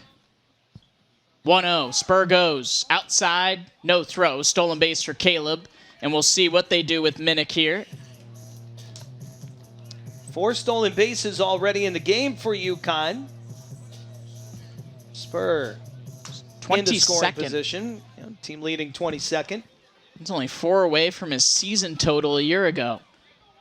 2-0 on Minnick. I wouldn't be surprised if Georgetown intentionally walks him here. He gets a pitch to hit, it's a mistake. There's the breaker low. Surprised they don't just put him on here. especially a Williams pitch count, unless they think this may be his last batter. Save a pitch or two. 3-0. Outside, ball 4. So there's your unintentional, intentional walk. And here comes Aiden Doherty. Doherty, a single his last time. He's had 2 productive at-bats today. Looking for a 2-out run. We're going to try and add to this 4-1 UConn lead. Middle of this ball game. First pitch. Swing and a miss through the off speed. 0-1.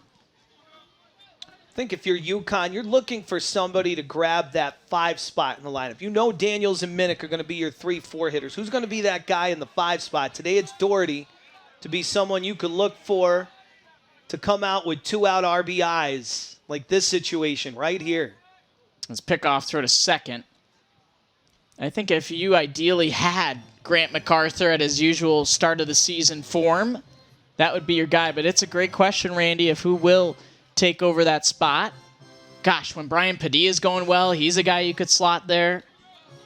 And again, this lineup will continue to evolve as the temperatures rise here at home. And the ball flies out a little bit more. There goes Spur. Now Minnick. And it's a ball just low. A double steal. And now a base hit could get you a couple. With the double steal now. 6 stolen bases today by UConn. What was it, 10 against Quinnipiac a couple weeks ago? 1-1. High. 2-1. Well, you do have first base open and a lefty Biller in the on-deck circle. Do you pitch around Doherty here, or do you challenge him to try and get out of this inning? Spur at third, Minnick at second. 2-1. Swung on line. That's a base hit into center. 1 run is in. Minnick's around third. He will score. It's a 2-run single as Doherty is thrown out at second. And UConn's able to add to the lead here in the 5th. They elect not to pitch around Doherty, and he makes them pay with a 2-out hit. He tries to extend it once the ball is kicked around by Gilio. Good bid to get in a scoring position, but he had done his job, knocking in 2. And it's 6-1 Connecticut.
Charlie West is UConn, a crooked number 3 in the runs column in the 5th. It is 6-1 Huskies here going top 6. And third time through the order here for Georgetown with Schaff, Sheffield, and Carpellotti for the Hoyas. Now a 5-run lead, and that's another big 2-out hit for UConn today, this time from Aiden Doherty. No problem in trying to take the extra base once it's kicked around, put the pressure on. The defense for Georgetown last inning did not commit an error, but remember, Rispoli, with 1 out, started it with a fly ball to center field, misread out there by Gilio. Even if he reads it well, it might have been a tough play, but maybe he gives himself a chance to go back and make the catch. He misreads it, plays it into a triple for sure for Rispoli, and UConn takes advantage. Spur drives an RBI single up the middle, steals 2 bags. Minnick, they worked around him. He walks. He got himself in a scoring position on a double steal with Spur. And then Doherty comes through. They elect to pitch to him with first base open and a lefty on deck. And Doherty delivers. Charlie West working into the 6th. He threw on Wednesday a career-high 5 innings. We didn't know how far he would go today, but 67 pitches now after a first pitch strike here in the 6th inning. As he misses outside. 1-1 to Schaff. There is activity in the pen. It's Ian Cook getting loose for the Huskies. It's Charlie West trying to solidify a roll. This pitch in there for called strike 2.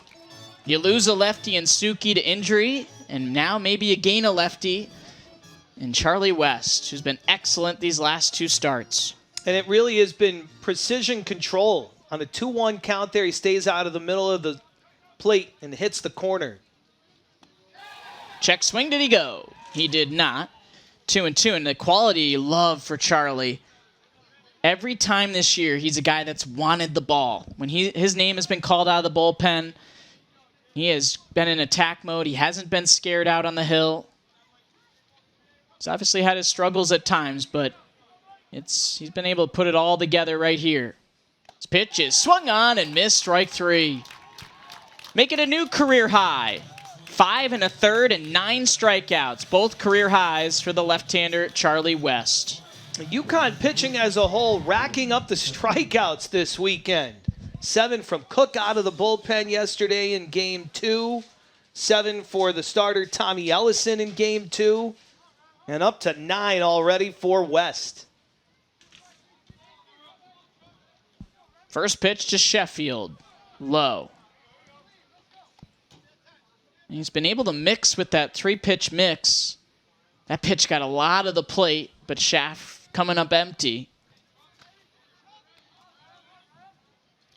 It's 1-0, located on the outer half. It's 1-1. 6 runs on 7 hits all of a sudden for UConn. 1 run on 1 hit. And boy, West was very close to getting it out in that at-bat on the foul ball. Good fastball in the inner half. It's 1-2. It's his ability to hit that inside corner. He's working both corners, but when you can dominate the inside corner, it opens up everything else for you with those 3 pitches. 1-2. Fought off foul by Sheffield.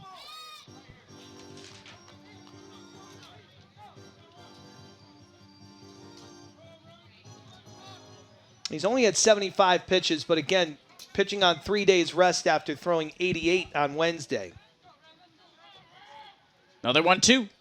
Swung on, fouled off again. If you didn't join us on Friday, and I can't remember if you mentioned it earlier today, these are not brothers. Jeremy Sheffield, Jaden Sheffield are not brothers. It's not like it's a Jones or a Smith or a common last name. Same spelling. Same spelling. No relation. It's nobody on, 1 out.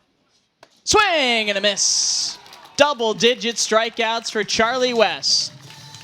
The 3rd UConn pitcher to hit double figures this year. And again, dominating that inside corner. High heat right on the inside edge under the hand. Such a tough pitch to handle. And it's back-to-back Ks. 10 punch-outs for West. It has been all lefties this year. Pudvar, Suki, and now West with double-digit strikeouts. And his pitch misses off the plate, ball 1. Always like to face this guy with nobody on base. Owen Carpellotti.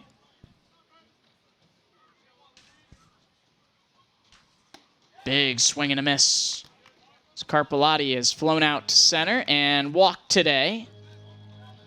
If this series was 2 or 3 weeks later, he would have hit a go-ahead home run in the 8th inning yesterday, but it just died out in right field. This pitch is swung on, fouled back.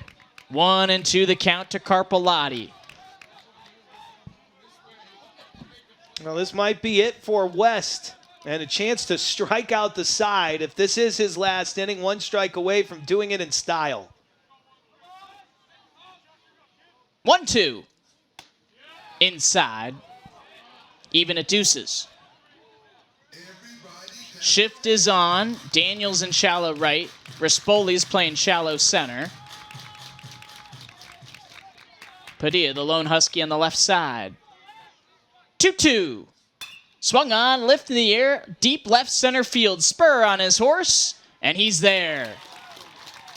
1-2-3 inning for Charlie West. Another shutdown frame for the lefty. It's a career-high 6 innings. It's a career-high 10 strikeouts. We go to the 7th. 6-1 Huskies on the Big East Digital Network.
New pitcher coming on for Georgetown. Griffin O'Connor takes over, a graduate senior from Dedham, Mass, who transfers from Assumption, making his 11th appearance of the year, 21 in the third innings and a ERA north of 8. Noah Lieb is in as a defensive replacement at first base for Luke Bauer. And a new right fielder as well. Dylan Larkins out there. Larkins in right field for Jackson Thomas.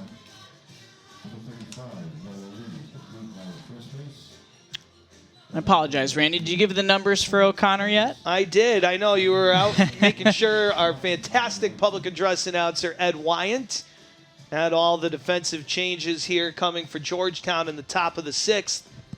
Andrew Williams goes 5 innings, gives up 7 hits.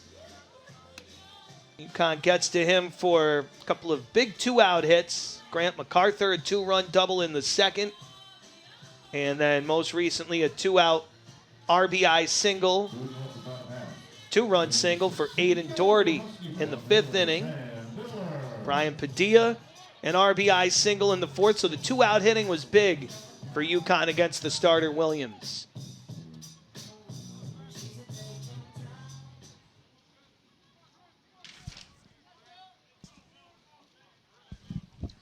Sam Biller leading things off here in the 6th as he drives one out towards left center field. Castor ranging over just shy of the track and makes the catch for out number 1. I think it'll be interesting to see if West comes back on the mound or not. Ian Cook was warming up, but 6 innings from Charlie West. 5 of them have been perfect innings, including retiring the last 8 in a row after the double. The only hit today for Georgetown by Connor Price in the 4th inning. Padilla takes outside. You wonder if Padilla doesn't make the error.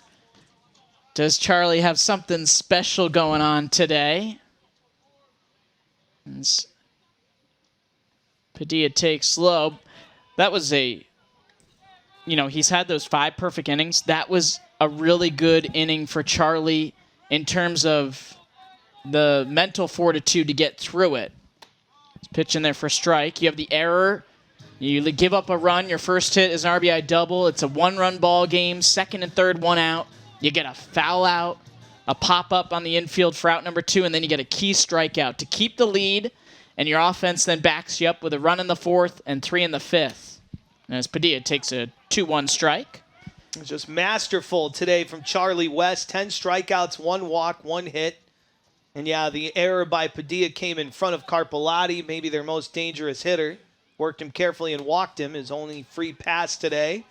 And then some traffic on the bases. Price was able to slice a double just inside the right field foul line off the base of the wall. But as you said, Jonesy, he came back tough, got Castor to foul out. And then he punched out Gilio. As Padilla rolls a base hit through the left side. Brian Padilla with a 1-out single here in the 6th. And again, you know, a young kid, a sophomore as West, as you'll get another look at Bry's base hit. He's had some tough appearances out of the pen, but to fight those thoughts of, oh, here we go again. You know, it's been a good start to this one, but now all of a sudden, you know, 2nd and 3rd and a run already in. And Charlie West just said, hey, not this inning. And from there, he has cruised. As Grant MacArthur takes at the knees for a called strike. It's a great recipe. You get 2-out hitting from your offense, as UConn has had today. Situational hitting as well. Biller delivering a sac fly as part of the 4th inning. And UConn made it a 3-run 5th. Since the 2nd and 3rd, 1 out, 8 straight retired for West. And then you get a starting pitcher in West who's just rolling right along, hitting both corners, especially that inside corner. 1-1. Swung on, ground ball up the middle, off the glove of Sheffield, and a base hit for MacArthur. It's a multi-hit game for Grant. It was a great effort. Sheffield wouldn't have even been there unless Padilla was on the move. And 2 on here for the Huskies. Yeah, he was cheating over towards second. That takes him into the ground ball. If he's able to field it clean, you're right. His best chance would have been getting MacArthur at first, but it clangs off the heel of his glove. 2-hit day for MacArthur to go along with that big 2-run double with 2 outs in the 2nd. This is what UConn did really well in Game 2 on Friday. Continuing to add on, continuing to create distance. It's first pitch. Swung on and fouled off. Garbowski gets an at-bat against a right-hander here. You're facing Williams, the lefty, and going 0 for 2. And again, it's been a total bounce-back weekend for UConn in many ways. I apologize to you. Those first 3 games, my innings of play-by-play, I was terrible offensively. I was just, you know, trying to yank, trying to hit the ball out of the ballpark. This pitch is outside. I was creating no runs for the Huskies. And we've suddenly gotten some runs in the middle innings here this weekend. Maybe over-tweeting. Yes, just not totally focused. Parts. It's 2 on here, 1 out for Garbowski. One of the Husky tri-captains. As there goes the runners. Pitch is swung on, popped up to the right of home plate. Carpellotti towards the dugout, and the wind is just going to take that one. It's not blowing much, so that one might have just had some English on it from the bat of Garbowski. And Garbo will live to see another pitch. Looked like Padilla got a great jump, and Grant was starting to follow him over at first. Garbowski today is grounded to short and flown out to left.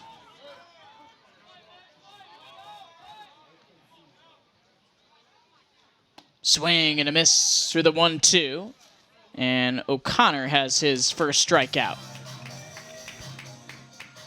Down and in, hard breaking ball from Griffin O'Connor to tie up Garbowski. Throws the back foot breaking pitch that dives down and out of the zone.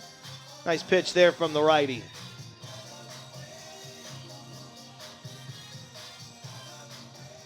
Here's Rispoli. Tripled his last time. An inside move, throw to second. Rispoli, he crushed that ball to center field. Got some help from Gilio getting turned around. But again, would not have been an easy catch for Gilio if he was able to get on a beat on it right away. And with Robbie's speed, easily into third. This pitch is grounded foul past head coach Jim Penders in that third base coaching box. 6 runs on 9 hits for Connecticut today. 1 run on 1 hit for Georgetown.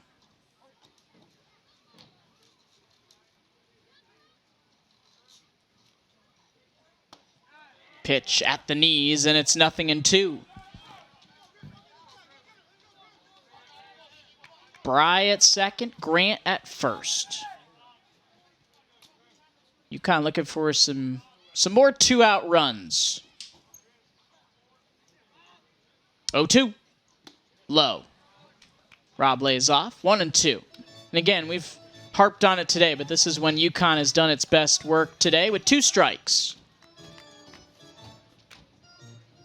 And they are 3 for 6 today with 2 outs. 3 for 8 overall with runners in scoring position. 1-2. Golfed in the air out towards left center. Castor.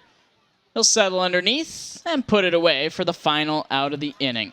Huskies, no runs, 2 hits, no errors, and 2 runners left. To the 7th we go. It is 6-1 Huskies here on the Big East Digital Network.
Charlie West, career high 10 strikeouts today. He had 8 on Wednesday.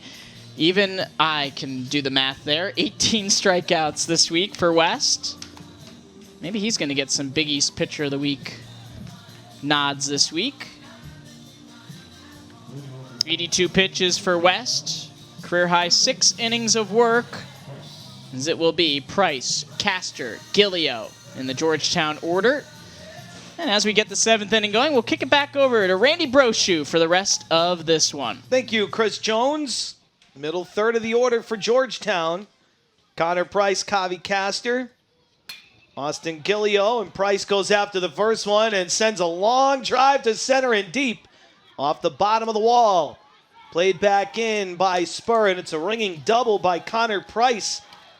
2 hits today for Georgetown, and Price has them both of them doubles. And the leadoff man is in scoring position against West. This ball was scalded to center field. Not even Caleb Spur could get to that. Had a long way to go.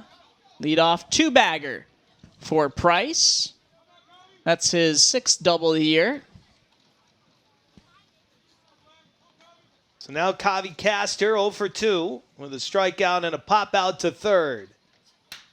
He goes after the first one and lines a base hit to left. Price to third, and Biller throws it to second with the lead. It's an RBI single by Kavi Castor, and it's now 6-2 UConn. Yeah, this might just be a case of Charlie running out of gas after starting on Wednesday. Good piece of hitting by Castor, shooting it opposite field. And that may do it for West. Again, he threw 87 pitches on Wednesday, coming off 3 days rest. 84 pitches today. He has given UConn everything and more, and here comes head coach Jim Penders. As UConn has 6 outs to cover if they want to limit Atham to 3 outs today. Though Atham only threw 12 pitches on Friday. Looks like Ian Cook might be coming out of that UConn pen. Well, just a fantastic job today overall by Charlie West. 10 strikeouts, 3 hits allowed. And coming off that great performance against Hofstra, 2 more than quality starts for Charlie West as he leaves here on the series finale with Georgetown in position to win his 2nd start of the week. Ian Cook coming on, fresh off a terrific performance on Friday. He inherits 2 runners with nobody out. UConn leading Georgetown 6-2 here in the 7th.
After 6+ outstanding innings from Charlie West, on comes Ian Cook, looking to keep the lead right now in favor of UConn, 6-2.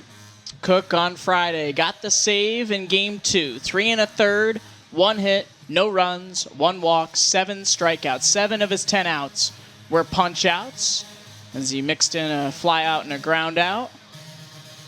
And so he'll come in here, runner on first, nobody out in the 7th. Huskies a 4-run advantage in this series finale.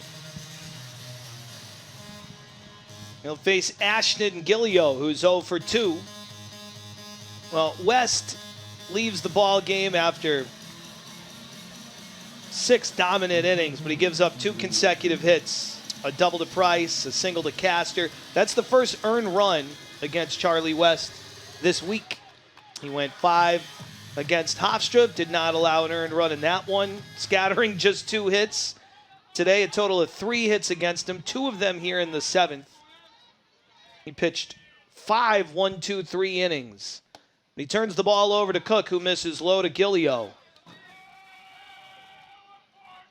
Castor, the runner on first with nobody out. 6-2, Connecticut leads. Top of the 7th. Cook's 1-0, challenge fastball, foul to the screen.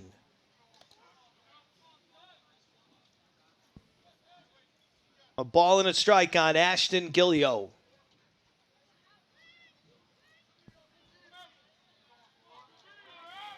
Cook's got that heavy slider. He'd love to get Gillio to get on top of one and bounce one to a middle infielder.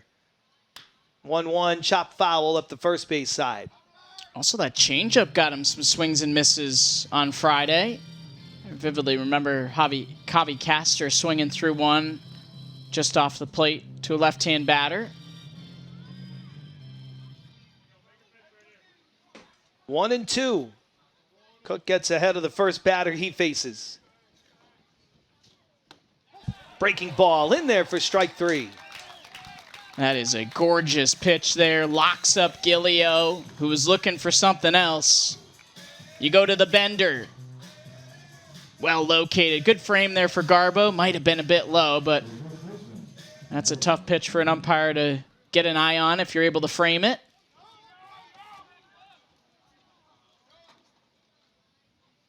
Here's Noah Lieb for the first time today. And he's hit by the pitch. This is his first at bat after replacing Luke Bauer. And he gets it on the foot, so he takes his base. 2 on and 1 out for Georgetown. Hit by pitch number 4 of the year for Cook.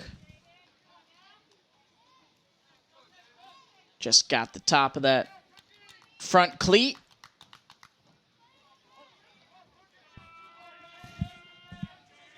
Brings up Jaden Sheffield with 2 on and 1 out. 0 for 2 today. Slider for a strike on the outside corner.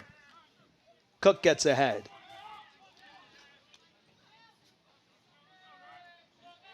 Big veteran righty with the hard breaking ball following up the young lefty who masterfully mixed pitches. And he gets a ground ball to third. Padilla to second for 1. Daniels to first for 2. A double play with Jaden Sheffield going in with a head-first slide at first base. And that might have cost him. That will slow you down. And it allows the Huskies to spin the 5-4-3 double play. Good relay by Daniels. And the Huskies are out of the jam, limiting Georgetown to 1. Time to stretch. Bottom of the 7th. Get on up, everybody. 6-2. UConn leads Georgetown.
Settling back in after the 7th inning stretch here as we go to the bottom of the 7th. UConn going for a weekend sweep in Big East play and trying to move to 5-4 against the conference and trying to climb their way up these 2025 Big East standings. Top 4 teams go to the conference tournament. Gets a little wonky, though, as UConn and Xavier played more games than everybody else. But an opportunity to sweep after you lose the first 2 weekends on the road. So UConn will look to get that run back after Georgetown played at 1. A nice double play turned by UConn, 5-4-3. Padilla playing it on the second hop, had to hurry. He made a good, strong, accurate throw to Daniels. Return throw to first was in time to get Jaden Sheffield, who went in with a head-first slide. That probably cost him. You really only want to slide into first base when a throw is tailing and you're trying to avoid a tag from the first baseman. I think Caleb Spur has tried to bunt in every at-bat, and he's fouled it off in every instance. Last at-bat, it paid off. He had an RBI single to play to run. 1 for 2 today with that hit to go along with a walk. A couple of stolen bases, a run and a ribby. Pretty good production from your 2-hitter. 1-1 against Griffin O'Connor back out there for a second inning of work. Curveball, and it is fouled off by Spur. O'Connor might have gotten away with a hanger there. That was up in the zone, and Spur was just a little out in front. Like to get Caleb on here. He already has 2 stolen bases today, up to 23 on the year. He's got to be near the tops of the conference. The 1-2 hit in the air to deep left field. Castor's back at the wall. He jumps, and it is off his glove and over the wall for a home run. Caleb Spur just gets it out of the ballpark. Castor timed it. He got a glove on it, but could not quite haul it in. O'Connor knew it. The reaction right there. Castor, though, gets a good bid right here, just off his glove. A great effort there for Castor. And Caleb Spur says, hey, I don't need to get on and steal bases. I'm going to hit one over the fence. The second home run of the year for Caleb Spur. UConn leads it 7-2. Chris Engstrand did not appreciate the home run music playing a little too long. He gave us a dirty look. I'll always take longer than shorter. Ryan Daniels takes a very close pitch. And what was the count on that home run? A 1-2 pitch. Daniels hits a screaming foul ball down the right field side. 1-1. UConn has done such a good job with 2 strikes today.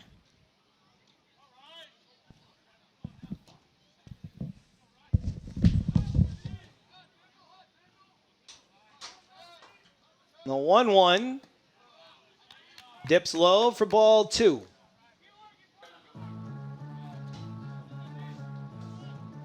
Ten hits today for the Huskies. Their most recent one, their first home run of the day. Caleb Spur with a solo shot. Daniels fouls off a curve, and the count goes to 2-2. All right, Randy, let's play the game. All right, what do you think exit velocity and home run distance was on that? That was a really hard line drive, so I'm going to have the exit velo over 104. It's over 100. I'm going to say 104. Daniels with a fly ball to right. Larkins makes the catch. The distance, well, it hit off the glove of the left fielder out in left center. It's 380 out to left center, so I'm going to go tail of the tape about 375. We got exit velo 105, so you're just 1 off. Distance 369.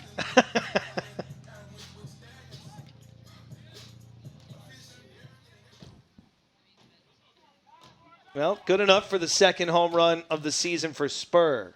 Third home run of the series for UConn. Minnick rips it down the left field line, and that's down and all the way to the wall. Minnick is in a second with a stand-up double. His second hit today. And UConn has a runner in scoring position for Doherty. Just mashing that first pitch into the left field corner. Boy, a lot of extra base hits this weekend for UConn. Something they have not done for a good chunk of this season. We were talking about the doubles total. Usually they're top 50, top 75 in the country. They're down in the 270s, entering the weekend with 40 doubles. Most of Minnick's extra base hits are home runs. That's just his 6th double to go along with 10 long balls. Aiden Doherty takes low. Big day for Doherty. 2 hits, including a 2-run single to open up the lead his last time up, a stolen base, and a run scored today and going 2 for 3. He takes a strike. His one out, it was a productive one with a runner on second. He put together a good at-bat in the second against the starter Williams, drove a fly ball to right field that advanced Minnick, and eventually led to a first and third situation, and MacArthur drove them both in with a double. They're going to call balk.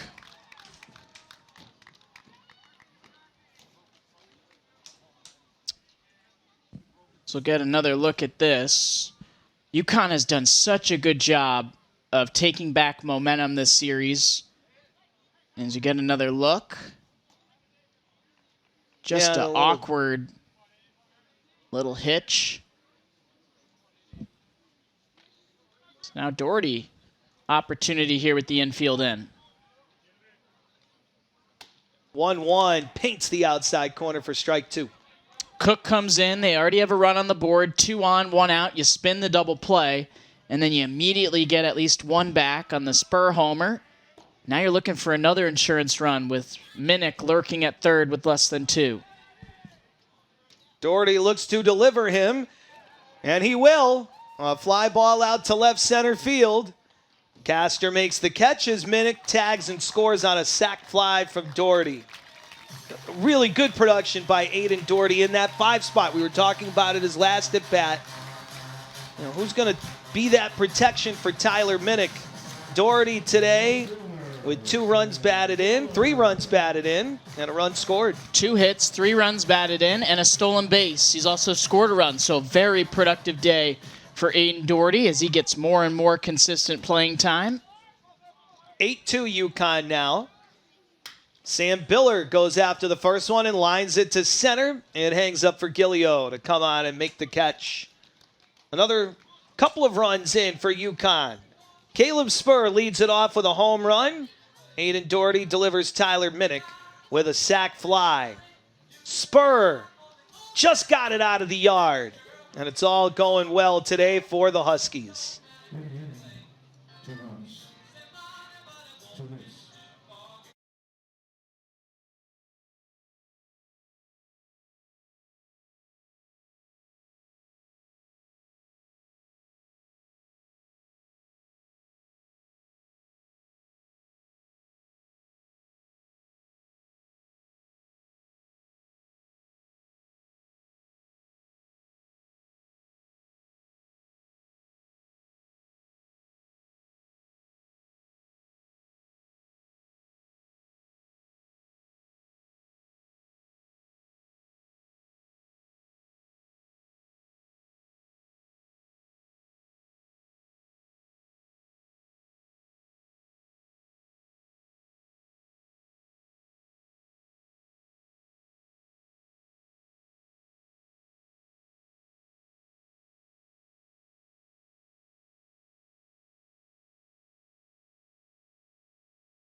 (8-2) UConn as we go to the top of the 8th, closing out this 3-game weekend series between the Hoyas and the Huskies. And here's what's on deck for Georgetown, beginning tomorrow morning with an 11 a.m. start time against the Oregon Ducks. In to play Maryland in Big Ten play. Then it's back to Big East play for Georgetown next weekend, 3 at home against Butler before a midweek game against Virginia. So some tough non-conference opponents coming up for Georgetown. Ian Cook back on the hill for the 8th inning. Dylan Larkins looks at ball 1. This is his first at bat. Larkins takes a strike. He replaced Jackson Thomas a couple of innings ago in right field.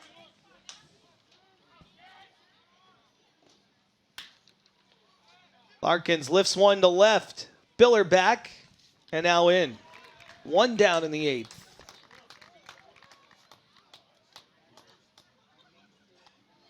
Looks like JT Caruso and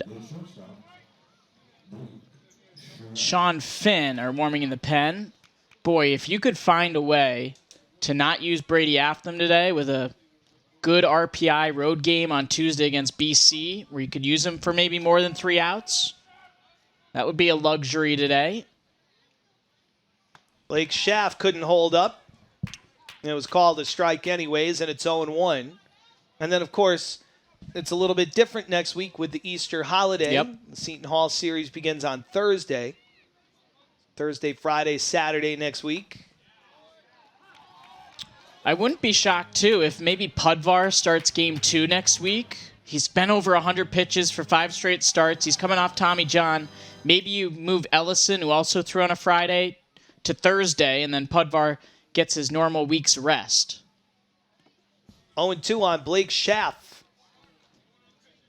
Ball 1 bounces in the turf on a slider. Let's see what's going on down in South Orange in that rubber game of a series. Top 4, it's 4-0 Seton Hall in that rubber game. 1-2, strike 3, backdoor slider from Cook. His second strikeout out of the pen. 12 strikeouts today for Georgetown hitters. He has been locked in here out of the bullpen 4 of the last 5 outings. Ian Cook looking like his usual self, and this could be a huge weapon as we get closer and closer to the stretch run. Again, if you're able to have Ellison, Pudvar, and West in the starting rotation, this is one of those guys that could be a bridge to the Finns, to the Aftams at the back of the bullpen. You love to have an ace out of the pen, so to speak, and Ian Cook has thrived in that role last year. He's quickly up in the count, 0-2 on Jeremy Sheffield. Slider really dancing for Cook this weekend. Looking for a 1-2-3 inning. The 0-2 pitch. Ball 1. He climbs the ladder at 93, which is a good sign also. Good velo. Yeah, especially after throwing all those pitches, I believe 47 on Friday. The 1-2. He overthrows it again upstairs. Once again, 93 on the stadium gun. We'll see how the arm responds. I would think you hold him out for Tuesday. He's thrown a bunch of pitches this weekend. Some other guys will have to step up, you would think, on Tuesday, which isn't a bad thing. The 2-2 driven out to right field. Twisting foul. You wonder if maybe there was a spot, if it's a tight game on Tuesday. Yeah, could get you a bring couple Cook outs, in for absolutely. an out or two? I mean, if you don't use Brady today, you could use Brady for, 4, 5, 6 outs. You could have Finn, even if Finn throws an inning today. You got Abadessa, you got Caruso, got Greg Shaw III. The 2-2, once again fought off foul. It'll be interesting to see who the starter will be, because Charlie West obviously starting today. He started the last midweek. But I'm sure it'll just be a bunch of pitchers. But a lot of those guys in the bullpen, the Hutchinsons, the Hamburgers, the Carusos, you got to take what Charlie West has done and said, hey, that's going to be me. I'm going to be the one that's going to turn around my season with my next appearance.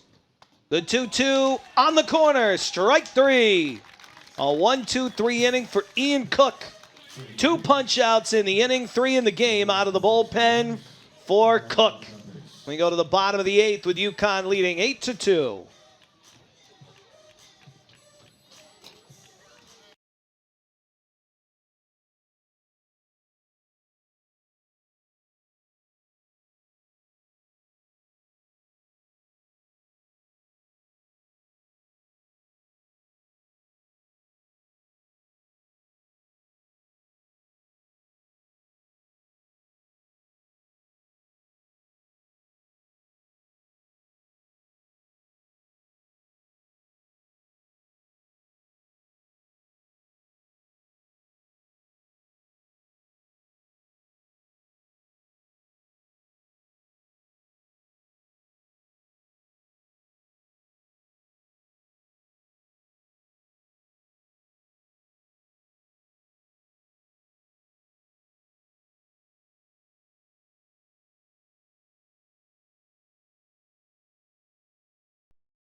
New pitcher for Georgetown, replacing Griffin O'Connor, the right-hander Jake Anderson, another graduate senior from Visalia, California.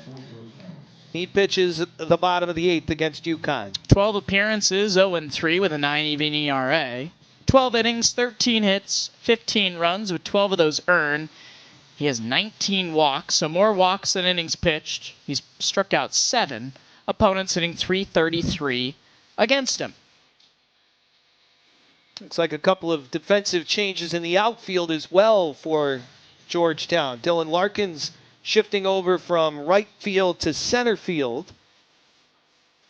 That brings in, looks like Keith Savoy Jr. is in right field for the Hoyas. There's Larkins, who moves from right to center. And Savoy Jr. enters the ball game in right field.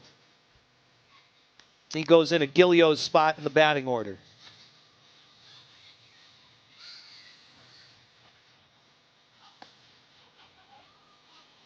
Brian Padilla to lead it off for the Huskies, working on a perfect day.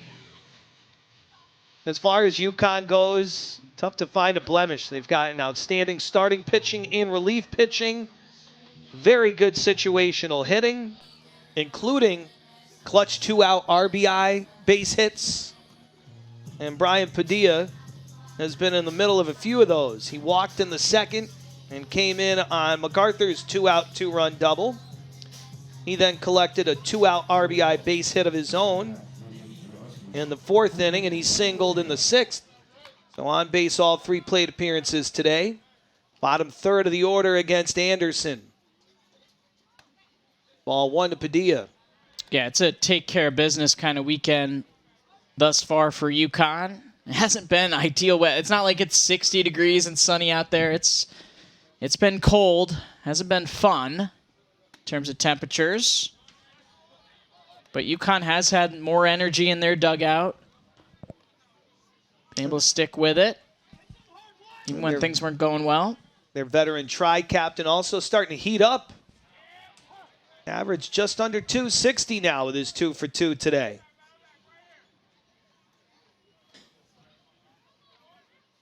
2-1 on Padilla. Ball 3.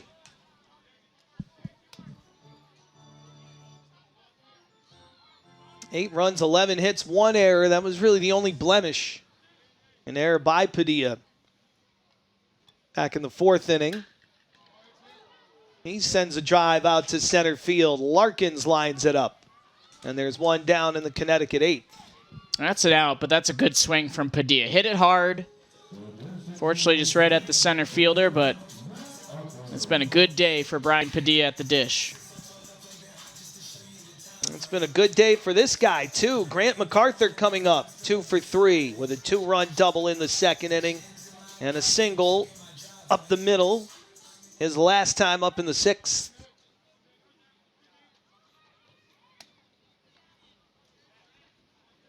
Anderson misses outside.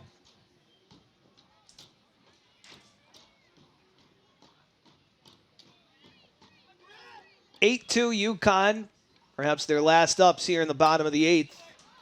They certainly hope so. Because if they were to hit again, that would mean an implosion by the bullpen in the 9th inning. Comfortable 6-run lead here for the Huskies in the bottom of the 8th. The 1-1. Breaking ball clips the outside corner to make it 1-2. Grant looking for a 3-hit ball game. Already 2 hits today.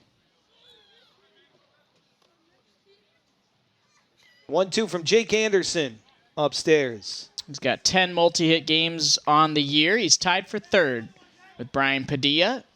Rispoli's got 11. Minnick now 13.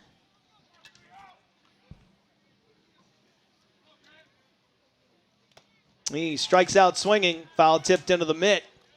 Slow breaking ball from Jake Anderson. His first strikeout out of the Georgetown pen. Able to get Grant there. And for Georgetown, important just to use 3 pitchers. Of course, they play tomorrow against Oregon, so They're going to have to use a bunch of guys, though the Saturday off day helps after the doubleheader on Friday. Anderson comes to Georgetown from Biola for his graduate senior year.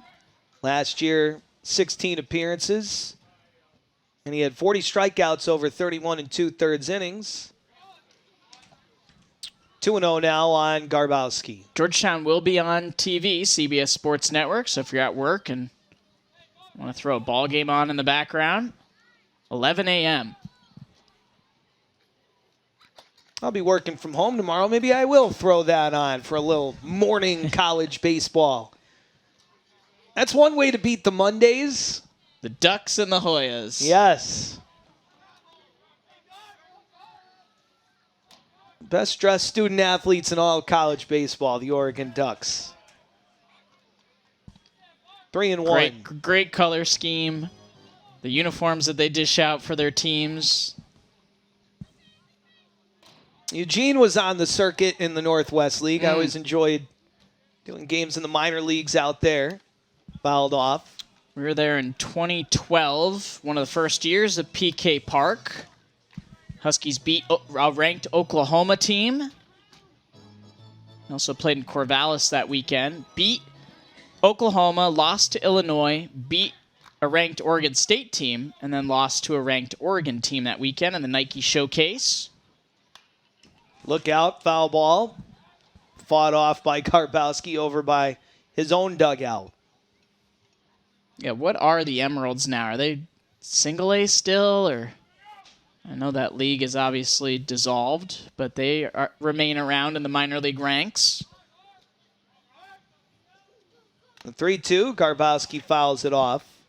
Their old stadium was a classic. Built in the 30s, no longer in existence. It was a really cool place to go. Was it like a Centennial Park type? Yep. I love Centennial Park. Former home of University of Vermont. Of course, the Lake Monsters up there. Garbowski with another foul ball. Eugene is now the high A affiliate of the San Francisco Giants. Great town, great college town, Eugene, Oregon.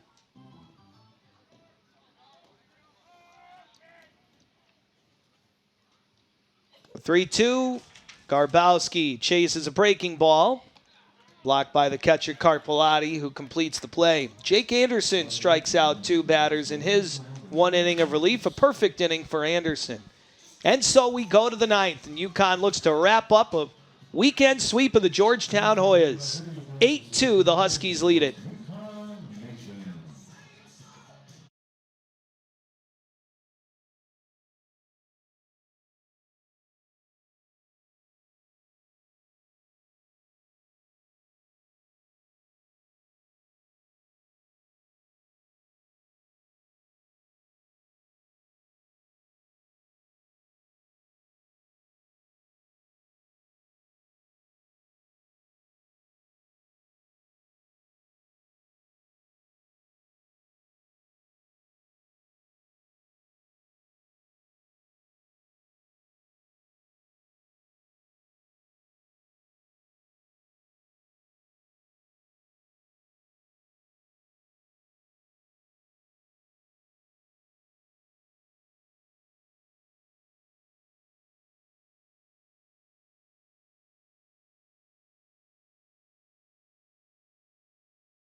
UConn, 3 outs away from a Big East sweep against Georgetown and looking for their 4th consecutive victory to take into a week that will see them go to Chestnut Hill against Boston College. 1 o'clock on tax day. File them and then get ready for BC done them already. UConn in battle. The books. Yeah, I've got to wrap it up tomorrow at H&R Block. Then it's Seton Hall. The Pirates and the Huskies for 3 right back here at Elliott Ballpark.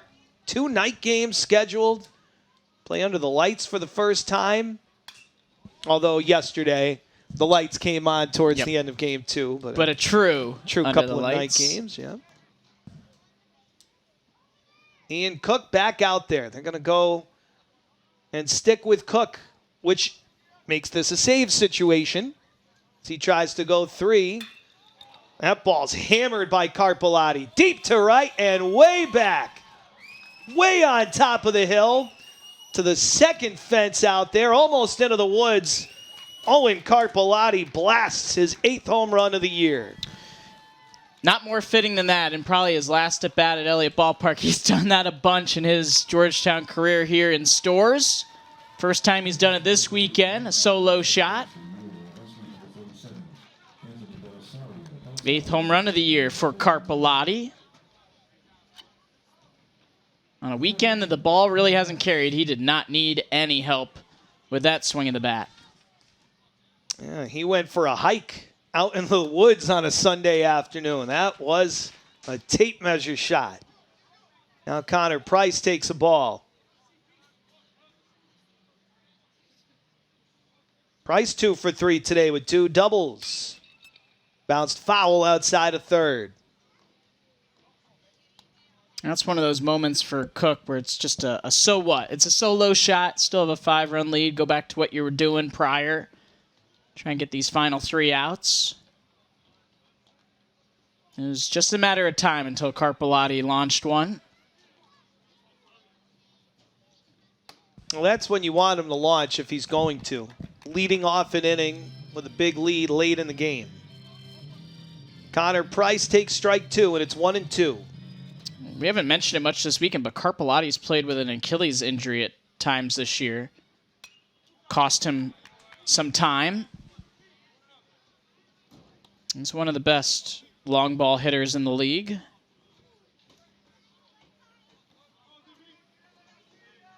Well on his way to double-digit home runs once again this year.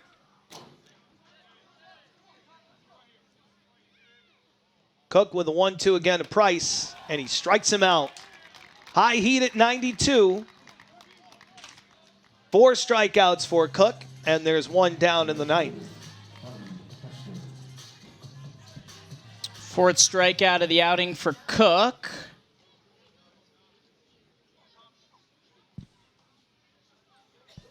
Now Kavi Castor takes a slider for a strike. Castor 1 for 3 with an RBI single his last time up, and that chased Charlie West from the game. Quickly down to the count, 0-2 on back-to-back benders. Cook going for his 3rd save and 2nd of the weekend to make a winner of West, who went 6+ and struck out 10 with just 1 earned run allowed. Up and away from Cook.